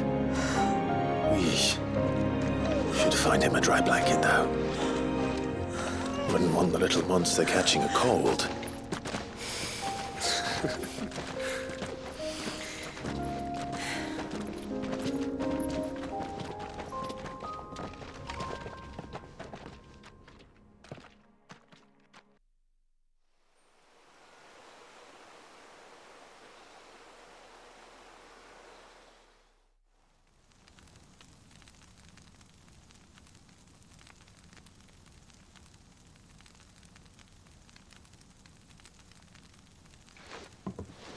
There. He's finally asleep. The poor thing had a long day. That makes two of us. So, what happens now? Now? Now, we make things right. How? By providing Walyas what he was denied. A place to learn and grow. A family to love and protect him. So that one day, when the wounds in his heart and mind have finally healed, he might decide for himself how he'd like to live the rest of his life. But until then, I'll stay by his side, come what may. Then he's a lucky boy. And not only because he'll have the best warrior this side of the belt to teach him the battle axe. She'll do her best. Shula, the beast that threatened your home is tamed. The empire that threatened your people toppled. Might it not be time to cast off your ancestors' glamour and retake your place in the Twins? Perhaps. It's not as if we have the crystals to maintain the wall much longer. But are we truly safe? Is the world truly ready to accept us for who we are and what we believe? If I remember rightly, you and yours still choose to remain hidden, do you not? We do. Well, your people will always be welcome in Haven, regardless. As will yours in the hideaway. We're allies now. If there's anything you need from us, supplies, food, equipment, do not hesitate to ask. It's kind of you to offer. But we'll manage, just as we always have. Besides, I suspect you'll be needing everything at your disposal if you're going to save the world.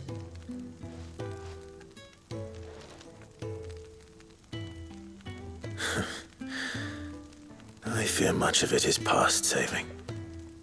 The best we can do is strive to turn what's left into a world where we can all live as equals. A noble endeavor. And there'll be a place in this world for us, will there? For Walyas? For everyone. I swear it. Then we shall be waiting.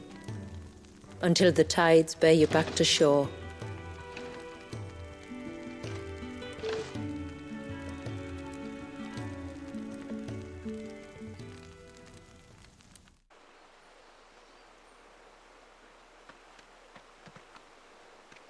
Do you think he'll be all right? Well, yes. Only time will tell. But I can certainly think of worse places to spend one's childhood.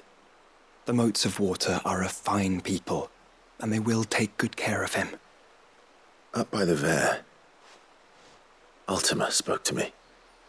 He called Leviathan his most profaned fragment, and told me to redeem the sins that had laid him low. Is that so? The sins of Wallius's ancestors were grave indeed. To force him to prime at so tender an age. And to freeze him in time, that he might never know what it was to live. Yet I doubt either of those crimes was the source of Ultima's displeasure. It was that the Icon's power had been put to another purpose than the one he intended. To him, Leviathan must have seemed an aberration. Could that be why Ultima made no attempt to lead me to him? The fear that this profaned fragment might corrupt his vessel somehow. Perhaps. Or perhaps he simply deemed Leviathan surplus to requirements. Having concluded that his vessel might be made to serve his purposes without the full sum of his power. His purposes? There's no escaping them. Even here. Hidden away in Mysidia, the blessing of the crystals proved nothing but a prison. A prison into which Wallius was born, and from which freedom is hard won. If the world doesn't change, if we don't change it, he'll end up suffering the same fate as every dominant who came before him. Then we must change it. That we must. And we shall. I think I might have found a way to break Talor's curse. Go on.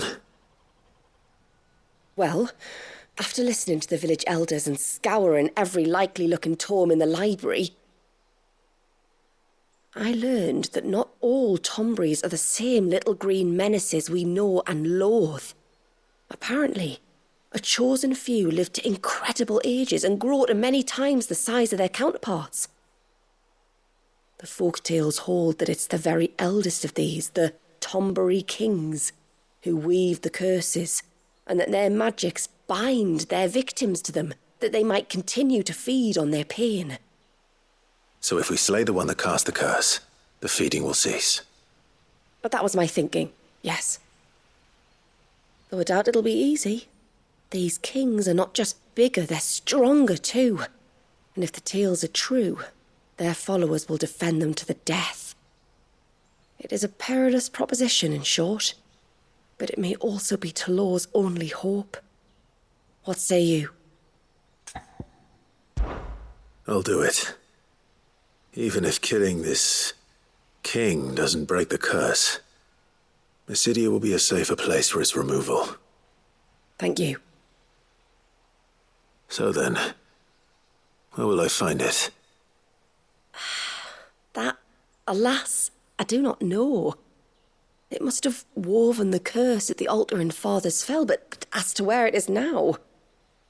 Fannet! You were the one asking about Tonburies, right? Because there's a whole bloody army of them out on the cloak! What? But why would they stray so far? And why now? There's only one way to find out. I'll head up the mountain and see what's going on. Right. Thank you. And please, be careful.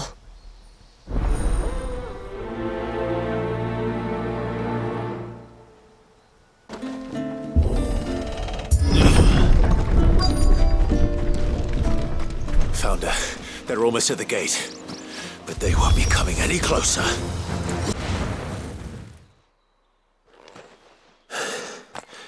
That should buy Haven some time at least. Clive, are you all right?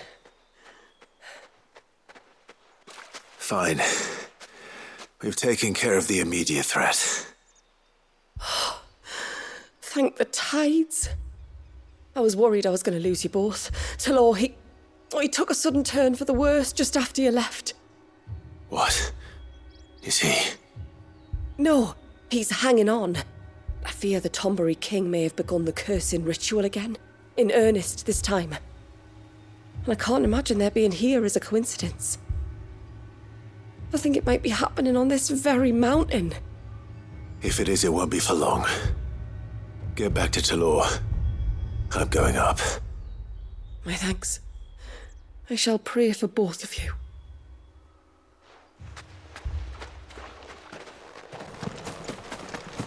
Well, I'll be damned.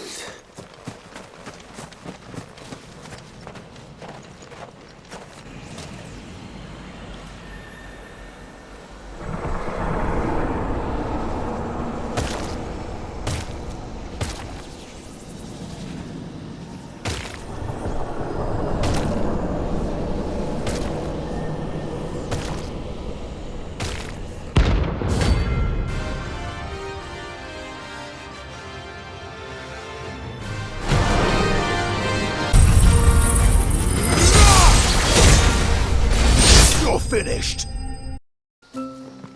Clive! Is it done then? It is. I was going to ask if there had been any change in Talor's condition, but judging by that smile on your face, I think I already know the answer. You do? Talor! He's back!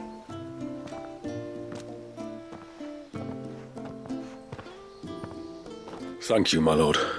I can never repay you for everything you've done for me. I owe you my life. I'm just glad the curse is lifted. There is one thing I'd like to know, though. If you don't mind my asking. What made you seek the Tombury's help in the first place? Oh, that, well, you deserve to know. It was years ago now, back in my trading days. The Sons of Greek arrested me in Oriflamme, chained me up in a lightless cell with a great sword hung over my head, ready to fall if I didn't confess. Though they never said to what. I didn't, of course. So eventually they just let me go. And I never told a soul. Tried to forget it ever happened. But then you came along and the sight of your sword brought it all flooding back. I couldn't sleep, couldn't eat, couldn't hardly breathe, and I thought that if I gave my old chain to the Tomburys, maybe they could take all that pain away. All that anger. But it only made it worse. Oriflamme has fallen. And the men who tortured you likely fell with it. If only I'd known, I might have spared everyone a lot of trouble. I'd convinced myself that you were like them, that all outsiders were the same, but you're not. Far from it. Thank you, son. Thank you.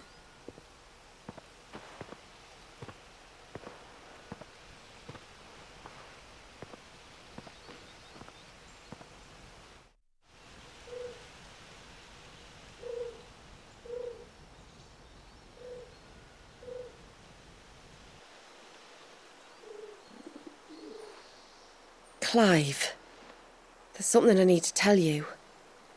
After we parted ways on the path to the cloak, I went straight back to Talor and explained to him what you were doing on his behalf. And just like that, his pain began to fade. What do you mean? Just like that? The Tombury King would have still been alive. I had to contend with dozens of his minions before I found him. Then perhaps one of them warned him of your coming and he broke off his ritual. Or perhaps knowing that an outsider was fighting for him was what lifted the weight from Talor's heart. I know from experience that many illnesses are not wholly physical, but of the spirit, at least in part.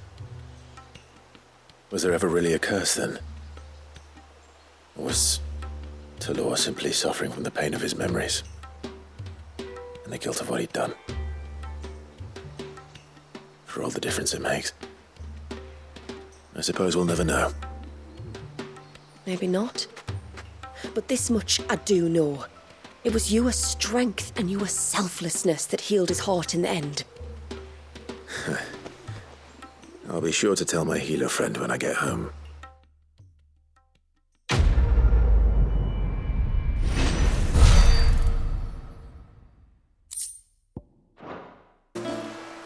Please, mister, you've got to help us. The village is in danger, and if someone doesn't do something... you should have seen it. Stop. Take a deep breath and tell me everything. Starting with your name. Sorry, my name's Eirik. When you went up to the Ereval was with Miss Shula, I followed you. You could have been killed. Lady Shula told us you lot were great warriors, so I thought I'd be alright if I stayed close like. But then I lost track of you in the woods, and that's when I saw it. Saw what? A great, big, dripping, drooling monster. Spitting out great spouts of water it was, that were tearing up the ground and cutting down trees. Spouts of water? I don't recall seeing anything like that in the forest. Well, I did, and I don't ever want to see it again. You'll get rid of it, won't you? All right. If this creature is as terrible as you claim, it could well pose a threat to the village. I'll see what I can do. Thanks, mister. It was over by the Swift one that I saw it. Maybe it's still there. Then that's where I'll start my search. But this time, you're going to stay here. Understood? I wouldn't go through those gates for 1,000 gil. Not with that thing out there. Good luck, though.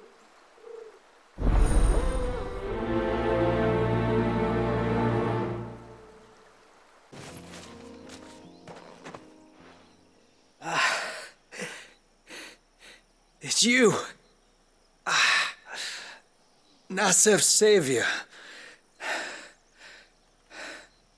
Are you all right? What happened?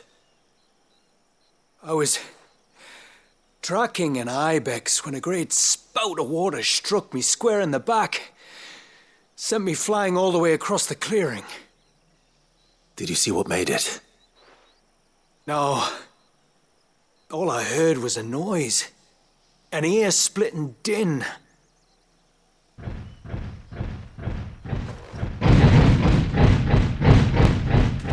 Might this be the culprit? Leave him to us.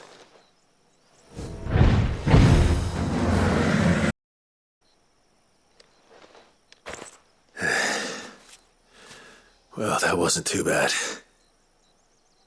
Hardly a threat to the village, but you can't blame the boy for being scared.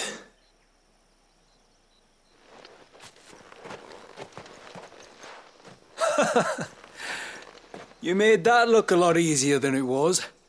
Do you think that was the beast which attacked you? That thing? Not a chance. Would have heard it coming a league away. And the blast of water that hit me was beyond anything an Archelon can manage. Oh. A boy from the village sent me in search of a beast that could conjure such things, but...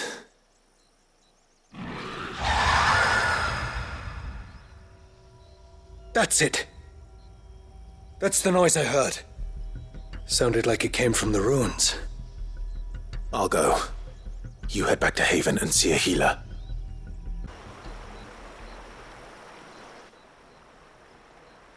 Found her. Something's been busy.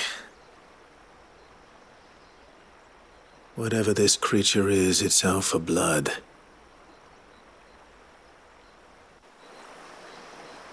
But it's not having ours. Stay close, Torgal. Where are you?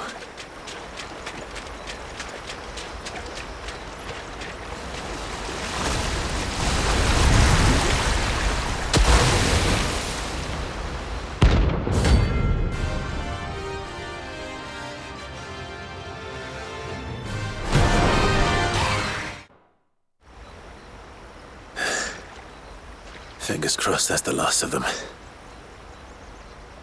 Either way, I should let Eirik know the danger is past. For now, at least. You're back! So? Did you find the fiend that attacked me and young Eirik here? I did. It won't be troubling you anymore. Yes! I knew you'd get it. Only because you warned me of its existence. Not that you should ever have learned of its existence, but all's well that ends well, I suppose. What was it, anyway? A manifestation of Leviathan's power. When we visited Wallius in the Surge, he was angry and afraid. The Icon summoned these creatures for his protection. Though why one would be wandering the ruins of Riversmeet, I don't know. Maybe it was looking for his mum. That's where she died, isn't it? The Falls. The Falls? Aye. When they took her baby, she threw herself off the top. We go there once a year to pay our respects. The whole village. An Eggy is a part of its master's spirit, but Wallius wouldn't have been aware of what had happened to his mother, would he? Well, either way, you did us a favor putting that thing to rest. Us and Wallius. Thank you. Aye. Thanks, mister.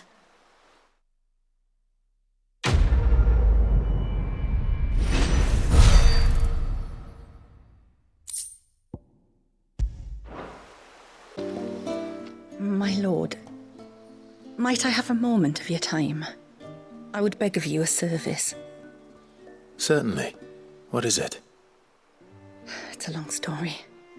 But before we get to that, would I be right in thinking Lady Shula told you about the witch from the north? Yes. She said that your ancestors found her here, and that it was she who taught them the spell to stop time. She was like Wallius, you know. A dominant. The Warden of Ice. My great-grandmother suspected as much. She cared for the poor woman when the end was near. And it was she whose duty became to attend her grave. A duty that was passed down to me. I see. And the service you would beg of me? Well, until recently, the path to the grave had long been blocked by a fallen tree. But when our woodsmen finally found time to move it, we quickly realized it might have been better had they not. On trying to clear the rest of the path, you see, we discovered that a flock of bloodthirsty beasts had claimed the cliffs beyond. None of us was a match for them. But you, my lord, have proven your strength many times over. Would you drive them away for us? Of course. I'll see the path is made safe. Thank you, my lord. The grave is in a place called Witch Drop. To reach it, one must turn left at the Winged Wains, then follow the path around to the right, deep into the forest. Why so far from Haven? It was where she lived. When our ancestors first came to Mysidia, they found her there, in an old abandoned village, and it was her heartfelt wish to return there in death. So when she passed away, my great-grandmother had a stone erected for her on the cliffs overlooking the place she once called home. How thoughtful. Well then, no time like the present. Left at the ships, then round to the right, you said. Just so. Thank you once again, my lord. I will join you at the grave anon.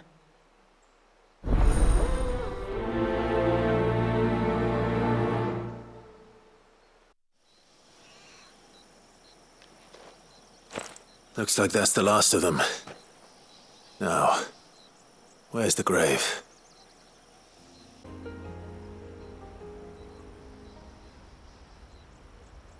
This must be it.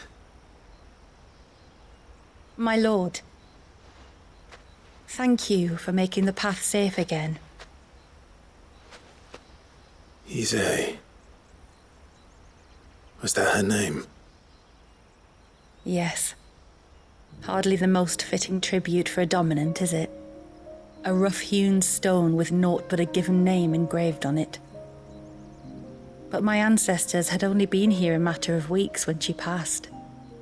Every day was a struggle to survive. They had neither the time nor the energy to devote to a more elaborate memorial. Yet they spared what they could to grant her wish, that even in death she might continue to watch over her home. She lived down there then? In the ruins? That's right. They were once the living quarters for those who served up in the temple.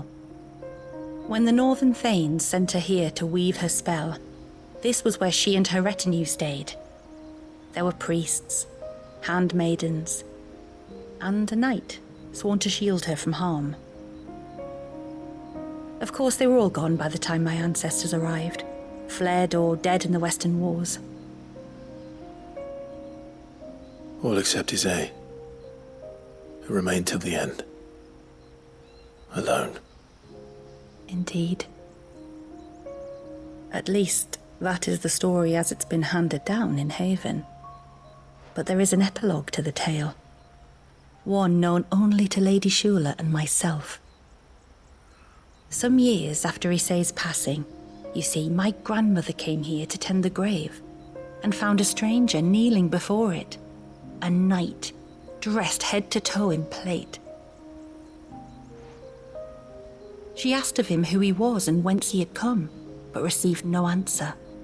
The only words he spoke were, "Tell me true, whose grave is this?"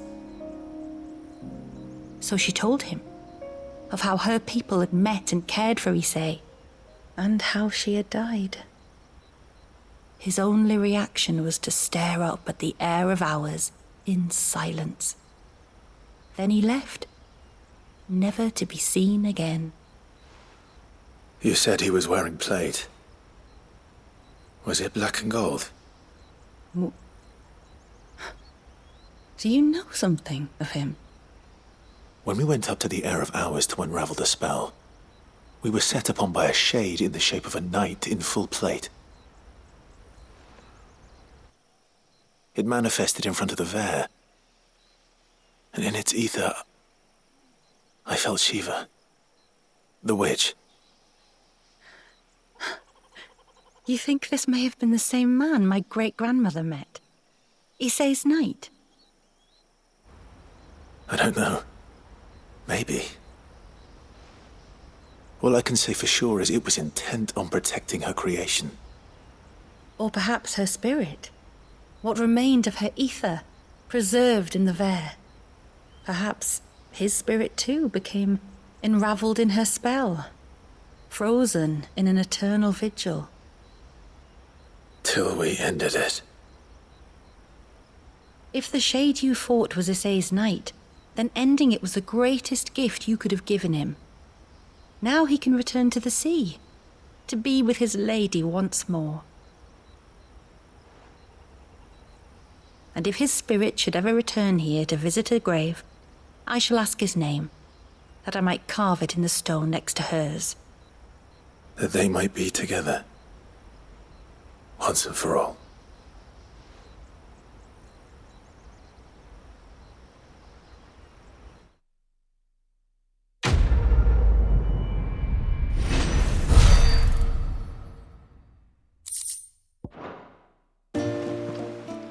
You wouldn't happen to have some time on your hands, would you, Clive?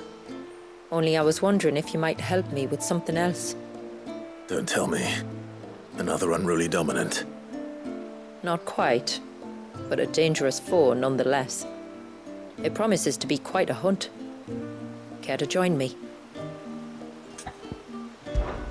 All right. Tell me about our quarry. A fiendish, cold-blooded beast known as a Givra. Normally, we leave such animals well alone, and for good reason. But I have an even better reason to want its tongue. Its tongue? If you'll permit me, tributary, I can explain. Certainly, Yamila. It's been over a week since me sister gave birth to her first child, yet she still isn't back on her feet. We've tried everything to restore her spirits. Physics and nostrums, the laying on of hands and of leeches, but all to no avail. The healers tell me there's only one hope left. A broth as potent as its ingredients are perilous to procure. It isn't only Yamila's sister who stands to benefit from this, by the way. There's her baby to think of, and Walius, too. She'd agreed to be his wet nurse, you see. I'd be glad to help. Thank you. Our hunters have no shortage of skill, but this task calls for more than that. And it won't be achieved through weight of numbers either. The Givra is as wary a foe as it is a deadly one. 2 hunters might catch it unawares, but any more than that, and it would pick up our scent a league away. Then it is decided. The 2 of you will go, while Jill and I occupy ourselves here. Perhaps we might help prepare the broth. That would be most kind of you. Come then, Clive. The river of time flows fast, and so must we. There's a Givra that has claimed the ruins at the foot of the mountain as its hunting ground. But as I say, they are wary creatures. We'll need suitable bait to draw it out. The flesh of a forest ibex should suffice. To the forest, then.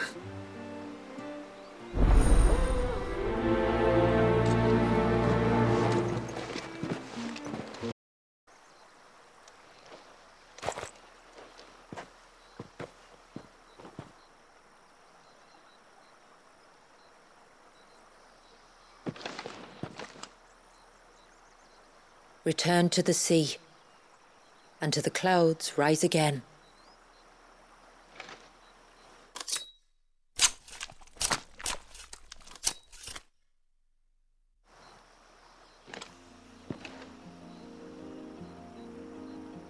We have our bait, then. What next? Next, we pay a visit to the Dark Gate to pick some local weed. It'll help disguise our scent. Is this it? Aye, that's the stuff. Crush the leaves between your fingertips and rub them on your clothes. If you insist.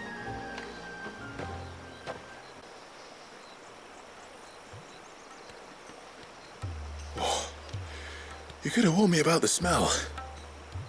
Like corruption, isn't it? We'll have an honor guard of flies before long. But it'll stop the Givra from noticing us. Its nose will tell it we're nothing but a feast for worms. Oh, I feel so much better. We can wash it off afterwards. If there's one good thing about the Givra choosing the ruins for its hunting ground, it's that there's plenty of fresh water nearby.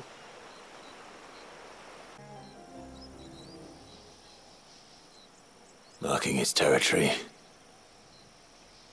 Something was. A curl, maybe. Tracks. But I assume they're too small to belong to a Givra. You're right. They're barely big enough to belong to a Givra's breakfast.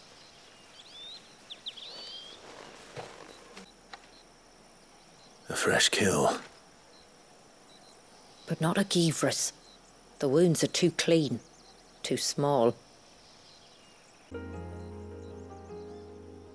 These look like a predator's tracks. You can clearly make out the claws. And not just any claws. These belong to a Givra. There's no mistaking them. We'll lay the bait here. Let's hope our friend is hungry.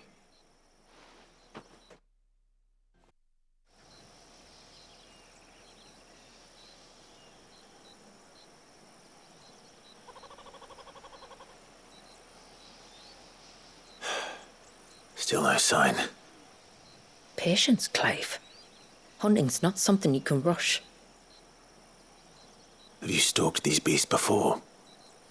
Once. Givras are fast, so the job called for a bearer. But even with my knack, it was a close-run thing. Not many leaders would take such risks for their people. Says the man who battled an icon to save a boy he barely knew. It is the way of the motes of water to use what gifts we've been given for the good of all. And I gather it's your way too. It was Sid, the man whose name I bear. He fought for his people and their future with every fiber of his being. I'm just following in his footsteps. In many ways, you remind me of him. Me? You're confusing daring with desperation. Quiet. Something's coming.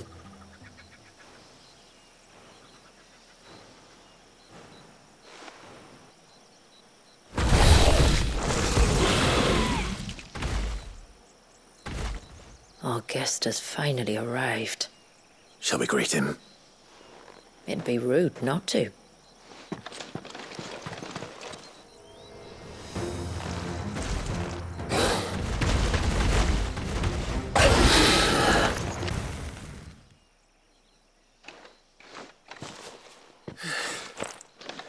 You weren't exaggerating when you said they were dangerous. They're forces of nature, all right. And with this one's passing, the river of life has calmed.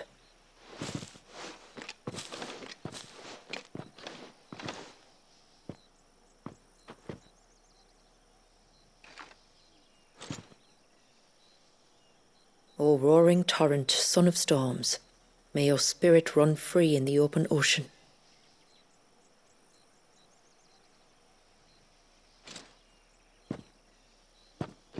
This flesh I claim, that your gifts might rain down upon us this day, and our river flow in spate once more.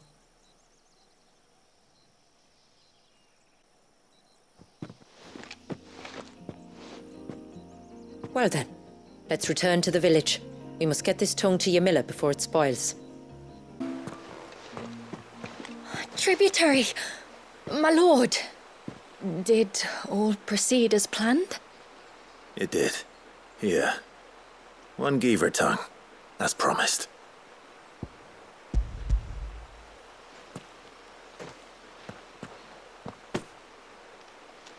Oh, thank you. I shall add it to the broth at once. By your leave, tributary. If there is anything else that we can do to help, you need only ask.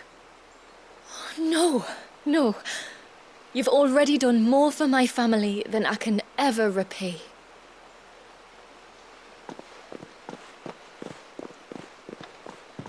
Just as you have, Clive, for my family. I only regret that I have nothing to offer you in return but my gratitude. It's more than enough. Besides, I'm no less grateful to you. For what? For welcoming my friends and I into your midst. For showing us how your people live. For reminding me that the world we strive to create, where bearers can live alongside their fellow men in peace and comfort, is no mere fantasy. I'd hardly call it comfort. Every day is a struggle. Though we do at least struggle together, it's true. As must we all. I only ask that you remember the cost of using your gifts as a bearer. I know that you feel it's your duty to do whatever you can to help your people. But you have a child to think about now. And Wallis has lost enough. I shall bear that in mind. That's all I ask. Oh, and if there is anything else that we can do to help, well, you know. Thank you. Truly.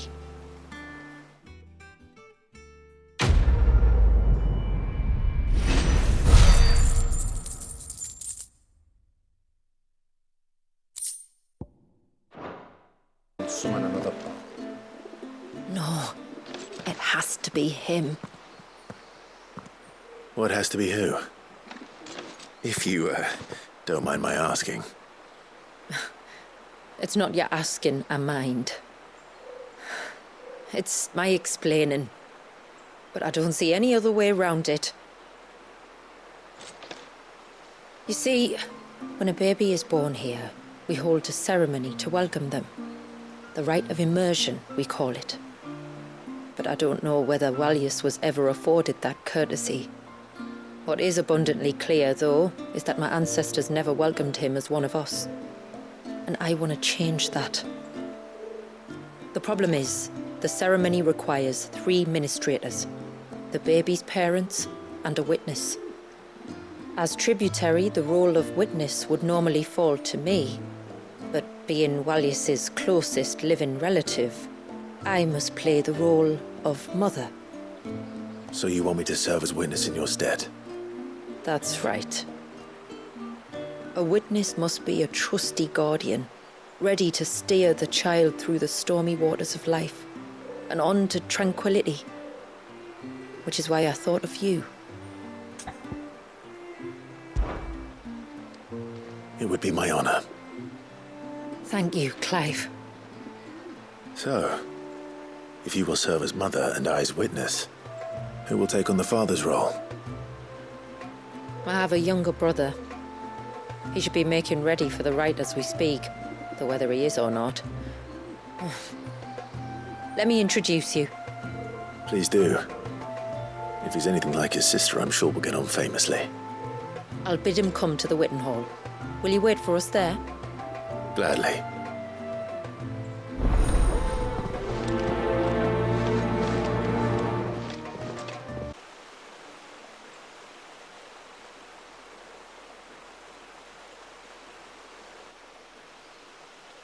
Clive, my brother. If it isn't my old mate Sid! You? So you do remember me, even stripped of my cunning disguise? I'm touched. You two know each other? My friends and I crossed paths with your brother on our hunt for the dusk crystals, during which we saved his life. 3 times, was it? 3, 4, who's counting? All I know is when Shula mentioned she'd called in Sid the Outlaw to help young Walias, I could be sure that the little rascal was in safe hands. I mean, having seen you in action back at the tower, I know exactly what you're capable of. So the mercenary you met in the Sage Spire, that was Clive. And he saved your life? That's a rather different story from the one you told me. And a far likelier one at that. It would appear my family owe you twice over. Whether they admit it or not. Honestly, Fammy, would it kill you to tell the truth once in a while? What? I said sorry, didn't I?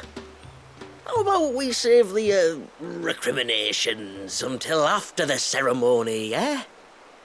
Speaking of which, what does this ceremony involve exactly? It's simple, really.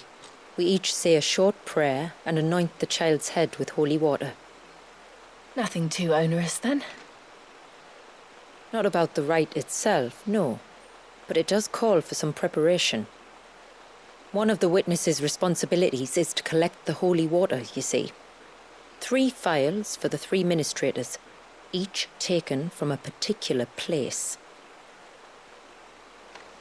Don't worry, though. It's not as if you have to go alone. I can show you the way. I'd appreciate that. Famiel, you stay here and ready the Witten Hall. Leave it to me. If there's anything Jill and I can do to assist you... We'd be glad to help. Thank you both.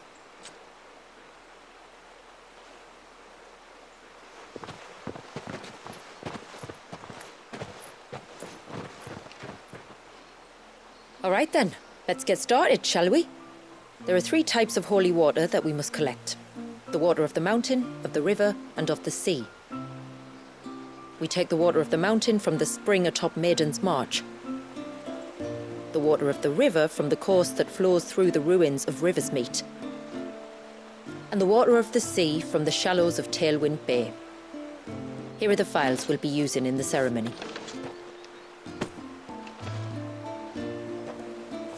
I'm ready to leave whenever you are.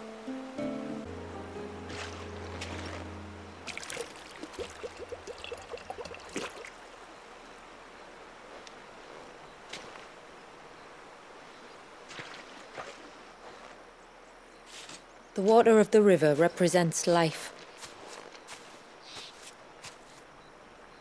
It is constantly moving, constantly changing.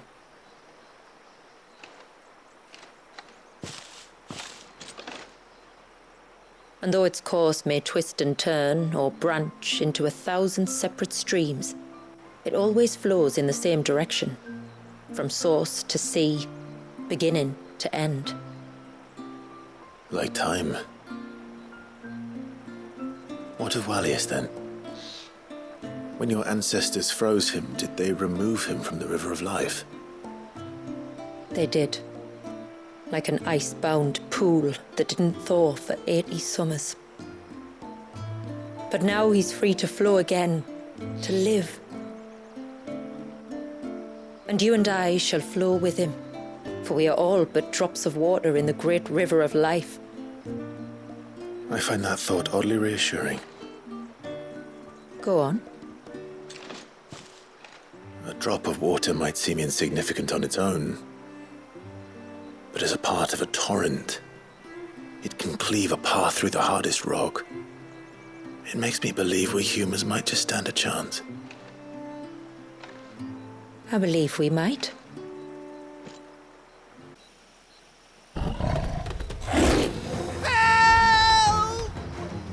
Help! What help? Nobody's coming to... Help? We're here to help.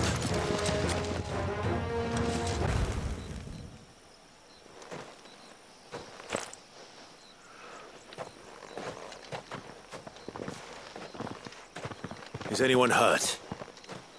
Oh, Sid! Thank all the clouds in the heavens you came. You saved us. Again! Would you two care to explain what you're doing up here? The chief sent us to fetch incense for the ceremony. So the Witten Hall smells nice. For the little Ben.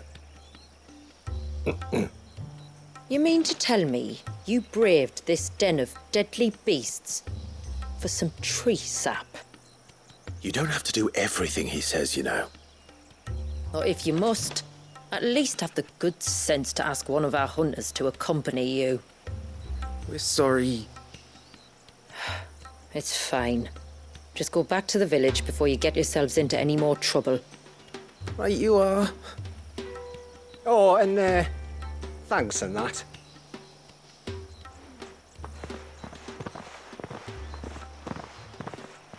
Remind me to give my brother a cuff round the ear when we get back.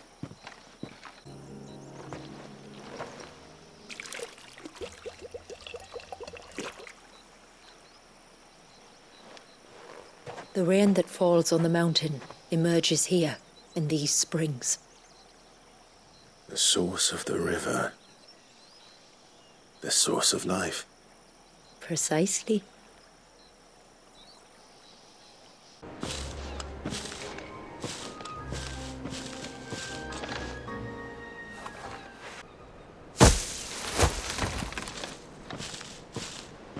Thank the tides the weather held. This place can be treacherous when the waves are high. If it weren't for the holy water, no one would ever come down here. I'll be sure to watch my step.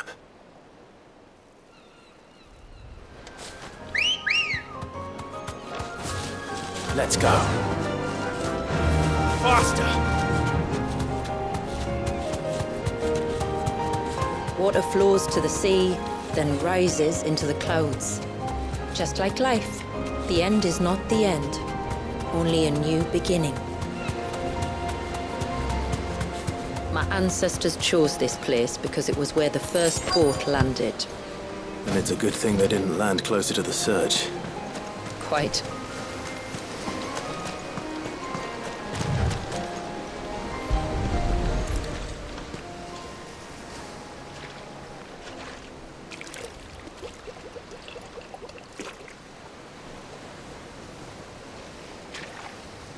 The water of the sea.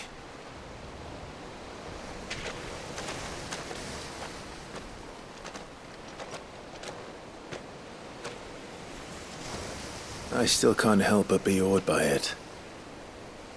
Oh? All that wave ever made me feel was pity and sorrow for the innocent life trapped inside it. The child my great-grandfather sacrificed to try to change his people's fate.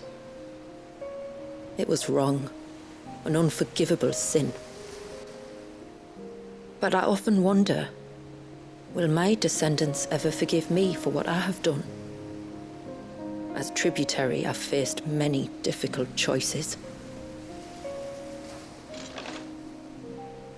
And though I've always striven to do what's best for my people, here we live in poverty, hidden away from the world.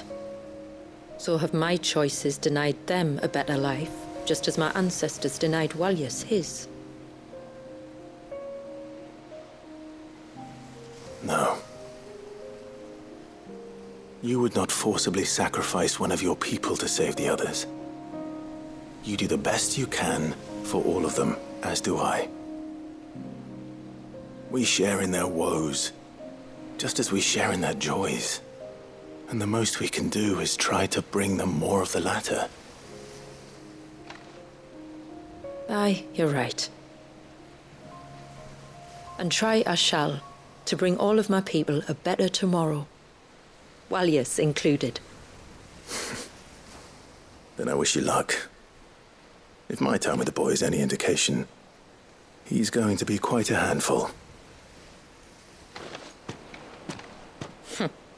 Then we must start as we mean to go on, and give him the very best welcome we can. We have the holy water. Is everything else in place? All ready to go. Told you could count on me. Then let us begin. Famiel, have your men summon everyone to the Witten Hall. Right you are. Ashula, wait. I don't know the words. Don't worry. There aren't many of them. We'll have time enough to practice before people arrive.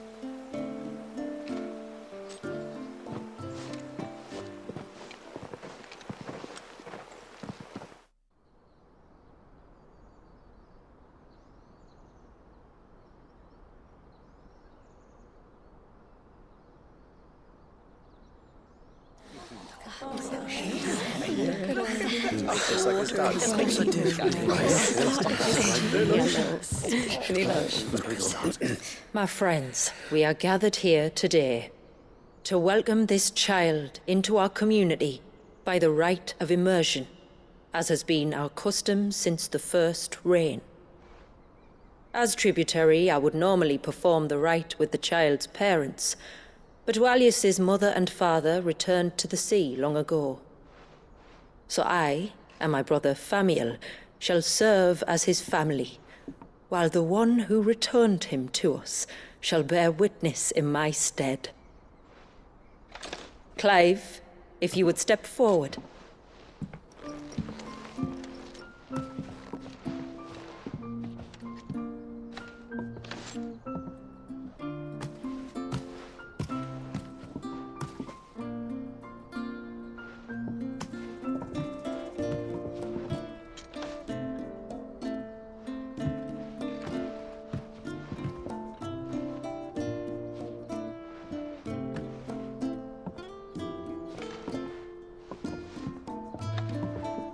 Like the rain that falls on the mountains tall, are we born.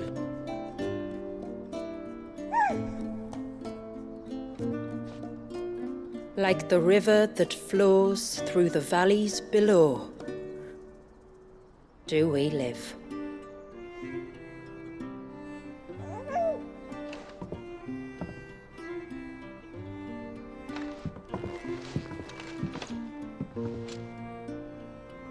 Like the boundless sea, where the currents run free, do we die, and to the clouds then rise again.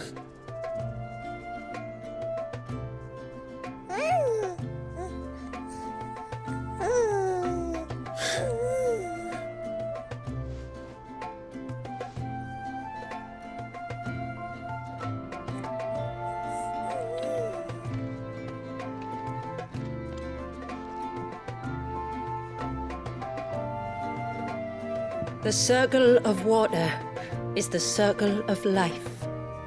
And today, from the heavens falls rain anew.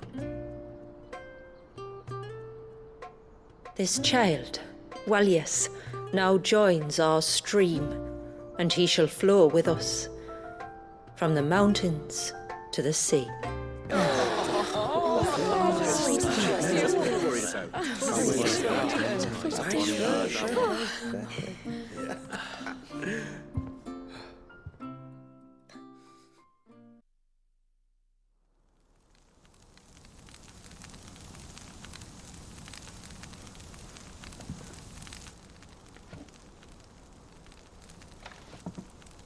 You played your part to a T, Clive. Thank you. It means a lot to us. I was honored to be asked. And terrified I'd miss. Now that you're part of the family, young Walyas, my lad. Uncle Samuel can teach you the ways of the world. Oh no, he can't. Eh? Don't be so hasty. Your brother's knack for self-preservation might serve him well. Ha! You are never going to let me live that down, are you?